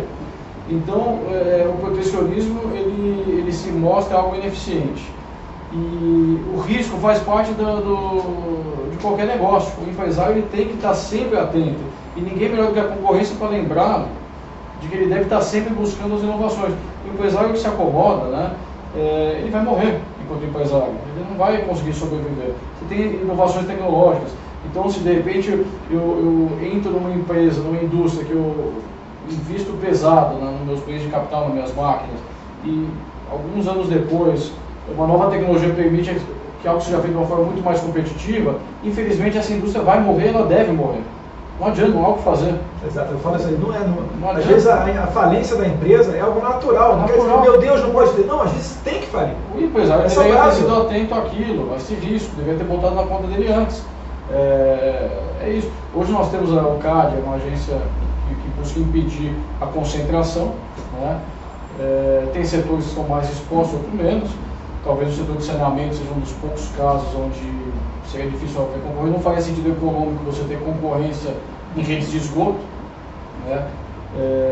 Mas são muito poucos. A maior parte dos segmentos, a livre concorrência deveria ser a moda. Exato. Eu queria até um projeto de lei para acabar com o monopólio dos Correios, é mais um monopólio legal, uma lei dos anos 70 e que não faz qualquer sentido no dia de hoje.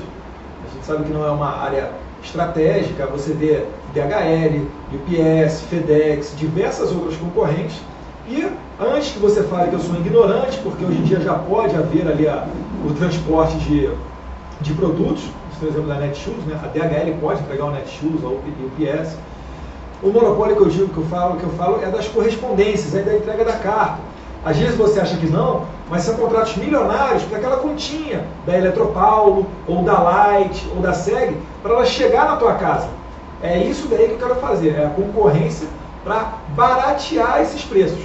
E certamente, quando baratear, você, consumidor, vai ser beneficiado. Pessoal, vamos para a próxima pergunta, então, a penúltima pergunta dessa noite, já encaminhando para o final. Pedir para o pessoal da assessoria para colocar no ar, quando tiver à vontade, manda ver.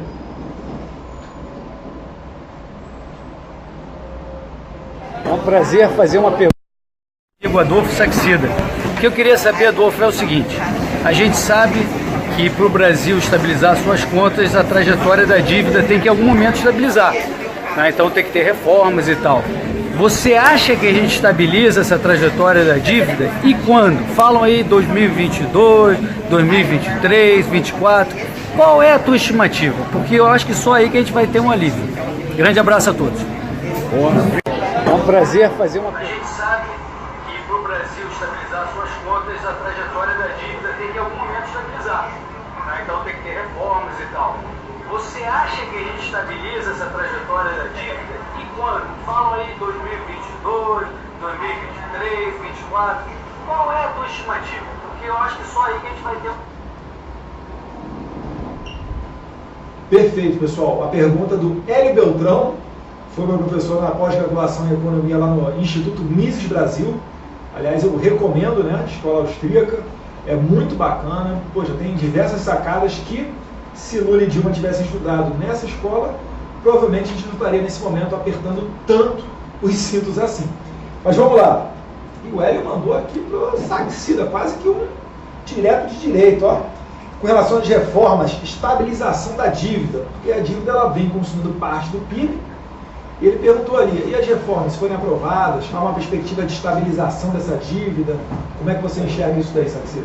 Bom, primeiro eu quero agradecer o trabalho do Hélio Beltrão, o trabalho do Mises Brasil, o trabalho dos institutos liberais, o Instituto Liberal do Nordeste, lá do Rodrigo Saraiva Marinho, trabalhou bastante nele, agradecer o Instituto Liberal do Rio de Janeiro, agradecer o Instituto Liberal daqui de São Paulo também, pode falar mal à vontade aí, mas nós estamos juntos, vocês estão contribuindo para o nosso país.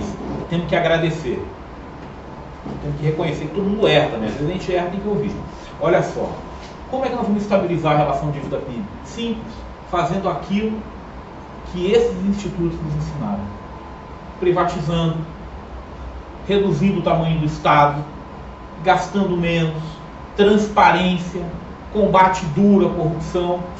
Então, os institutos liberais, o Mises Brasil, todos vocês já nos deram a dica. E eu tenho certeza que esse é o caminho. Se nós optarmos por essa solução em 2019, eu não tenho a menor sombra de dúvida que em 2020, antes do final do mandato do próximo presidente, essa relação está estabilizada e nós estamos no caminho certo. Gordo, você acredita então que a transparência, por exemplo, dentro do BNDES, que seguir as regras do jogo, né, o chamado rule of law, e não a todo momento mudar as políticas econômicas do governo, muita intervenção, né, do governo na economia, você acredita que essas medidas ajudariam a combater essa relação déficit-PIB? Sem dúvida. A trajetória da dívida ela precisa passar a convergir e no nosso nível até diminuir. O problema não é nem o tamanho da dívida, mas a taxa alta, que é o seu financiamento. Tem países com dívidas bem maiores que o do Brasil, são financiadas a custo muito baixo, perto de zero. O caso brasileiro, a trajetória dela hoje ainda é explosiva, né? Se não for feito um ajuste fiscal com uma seriedade, né, e passa pela reforma da Previdência, principalmente, a gente inexoravelmente vai ter um problema de explosão da dívida, e aí vai ter o caminho hiperinflacionário, né, ou o caminho da renegociação, que nada mais é do que um calote na sociedade, né, como na Grécia. Então não há... Isso é o pior dos mundos. Você falar em calote, chegar na situação da Grécia, é aquela situação que você corre para o mercado, não tem nada, é um pavor. E é o aposentado que chegou lá achando que ele tem aquela qualidade de vida dos últimos 20 anos dele, e não vai ter. Tiraram 40% da renda dele, da qualidade de vida que ele teria, né? Então não há como fugir desse debate. Eu acredito que o governo sério pode, de fato, fazer isso se tornar uma realidade, né? O caminho, acho que hoje é meio consensual, pelo menos os principais pontos. O Estado não pode gastar mais do que arrecada. E, de novo, passa pela matemática. É só fazer a conta. Arrecada de um lado, gasta do outro, que nem qualquer família faria. Qualquer empresário, quando encontra um desequilíbrio nas finanças da sua empresa, faz o ajuste. O Estado não deveria ser diferente. Tem que fazer de forma análoga. Não é exatamente o mesmo tipo de ajuste, mas não dá para fechar os olhos e fingir que não está acontecendo nada e gastar como se não houvesse amanhã, né? Porque o custo, obviamente, vai se potencializar. Dinheiro não dá em árvore, não. Uma hora essa conta chega, pessoal. Não adianta. Se você está feliz parcelando a sua televisão em 100 vezes, comprando um bem que você gosta muito e nunca conseguiu economizar para comprar aquele bem, desconfia. Uma hora essa conta vai chegar. E normalmente quando chega, né, ela não vem suave não, ela vem na jugular. Pessoal, a gente está terminando aqui nesse momento, acabaram as perguntas. Eu vou abrir aqui para as considerações finais do Saxida, do Gordon, mas de antemão já agradeço a vocês a paciência de terem vindo até aqui. Já passam de 10 horas da noite. Poxa, a Karina também voluntariamente fazendo a tradução de Libras para o pessoal que tem dificuldade auditiva. Nesse primeiro programa aqui para bater um papo com relação à economia, e a gente pretende fazer outros também, tá, pessoal? Eu quero muito fazer um próximo com relação à educação, convidando aqui pessoas com experiência, né, em colégios militares, quem sabe ITA, IME, CPOR, instituições de excelência do ensino nacional. E eu abro a palavra aqui para as considerações finais, primeiramente do Saxida e depois do Gordon. Bom, em primeiro lugar, quero agradecer, deputado. Uma honra ter a oportunidade de vir aqui e expor as ideias. Quero agradecer a Karina, obrigado de coração aí por estar nos ajudando. Quero agradecer toda a sua equipe, o trabalho deles, o carinho de nos receber. E quero fazer um agradecimento um pouco diferente. Eu quero agradecer ao Instituto Mercado Popular, que hoje fez uma crítica ao deputado Bolsonaro. Quero agradecer o Sputnik, que também faz algumas críticas. E quero agradecer aos institutos liberais. Eu não sou da equipe, eu estou aqui batendo papo, não sou da equipe do Bolsonaro. Mas uma coisa eu noto aqui, vocês estão aqui para ouvir críticas. E essas críticas vão nos melhorar. Cara, é o seguinte, eu já declarei antes, declaro de novo, meu voto é Bolsonaro em 2018. Pouco me importa se eu votar na equipe ou não vou. Mas, quem quer ganhar, tem que unir. E eu acho que esse caminho de mostrar para os institutos liberais, para vários institutos aí, que nós estamos aqui para ouvir, nós erramos, nós somos filhos de Deus, acontece erro, e nós queremos unir esse país. Porque a hora que nós unirmos, nós vamos ganhar e nós vamos mudar esse país para melhor. Muito obrigado. Show de bola. Boa. Bom, eu também quero agradecer aqui o deputado, esse convite. Não precisa declarar voto não, Gordon. Que me deixou muito honrado e o time, né? Eu fui seu eleitor, já uma vez falei na rua, já fui seu eleitor uma vez, eu estou satisfeito, né? E eu acho que, assim, antes de tudo, nós somos brasileiros e queremos um país realmente indo para o caminho certo. Nossos filhos, netos, né? Eu acho muito triste, eu tenho vários amigos e conhecidos que saíram do Brasil e todos eles vão com uma dor no coração, porque você tem vínculos aí afetivos com o país, né? E nós precisamos ajudar a mudar. Muitas pessoas falam, não é mais fácil sair? O caminho às vezes mais fácil é pegar um avião e ir embora, como muitos fizeram em vários níveis, né? Desde o que vai para ser o lavador de louça nos Estados Unidos até a pessoa que vai para realmente condições melhores. Eu fico muito feliz e surpreendido de ver que a equipe do deputado está aberta a esse debate e é o único time que busca ideias diferentes daquilo que a gente viu nos últimos anos. Porque o PT e o PSDB, que trocam de cargo a cada 4 anos, ou a cada 8 anos, eles têm exatamente a mesma agenda econômica. Poucas pessoas percebem isso. Com a diferença que o PSDB, eu falo, se você quiser destruir o país em 20 anos, volta ao PSDB. Se quiser destruir em 10, volta ao PT. Mas o caminho é o mesmo, porque os dois estão fazendo o quê? Estão aumentando o tamanho do Estado. O governo FHC aumentou o tamanho do Estado. Claro que houve acertos, privatizações, uma disciplina fiscal, era um time também muito competente na maior parte do tempo na Fazenda, mas o governo criou gastos e mais gastos, né, num populismo que o PT basicamente deu sequência e na crise aumentou, para garantir a sua perenidade, né, e que pela primeira vez a gente está vendo um grupo que está buscando ideias diferentes aqui no Brasil, né, que em outros países utilizaram e não se arrependem, né, e que no Brasil a gente tem que justamente tirar o debate desse campo PT e PSDB, se o Estado tem que ser 40% do PIB, 50%, 30%, 80%, e vir para o caminho, né, de deixar que a sociedade passe a exercer as atividades que cabem aos mercados, aos indivíduos, né, tirar o Estado um pouco desse jogo, né. Então, mais uma vez, agradecer aqui essa oportunidade e que é sempre bom poder traduzir para o grande público, né, que nós da direita não somos bicho-papão, nós não temos raiva de pobre, não queremos aumentar a pobreza. Pelo contrário, a gente quer diminuir. Só que a gente acredita que o caminho certo é o caminho que valoriza o indivíduo, que permite que o indivíduo exerça a sua potencialidade, seja do lado empreendedor, do lado acadêmico, onde quer que seja. Essa é a diferença. Eu só esqueci, quero fazer um agradecimento especial também ao Rodrigo Constantino. Porque as pessoas falam assim, pode falar mal. Cara, não é falar mal, são pessoas querendo ajudar. Nós temos que entender isso. Quando nós erramos, temos que ouvir mesmo. Então, obrigado a todo mundo que está tentando nos ajudar. Show de bola, pessoal. E às vezes você escreve uma crítica lá, eu leio, tá? Eu reflito, agora vem com um xingamento aí, banir democraticamente, beleza? Então, pessoal, show de bola o nosso bate-papo aqui. Karina, quer mandar um beijo para alguém? Não. Estamos autorizados a encerrar? Para terminar, eu só quero que você mostre como eu aprendi a falar eu te amo. Ih, eu te amo. É assim, ó, pessoal. E boa noite? Não é o sinal e o boa noite. Aí. Tá vendo? E, ó, eu te amo assim mesmo? Eu te amo. Tá vendo? Não é negócio do Satanás, o diabo não, tá? É só, como é que é o eu? É I love you. You. E aí ficou o sinal assim. É aí. Show de bola, brigadão. Pessoal, bate-papo que a gente teve aqui, André Saxida, Gordon, Karina, o pessoal da minha assessoria que é muito criticado, se não fosse eles a gente não teria condições de realizar essa transmissão aqui hoje, que inclusive foi ideia deles fazer esse bate-papo, aproximando pessoas da área com a população. E agora a gente vai tomar um cafezinho que eu vou ver o feedback deles que estavam lendo nos comentários, beleza? Um abraço, pessoal, até a próxima, fica com Deus.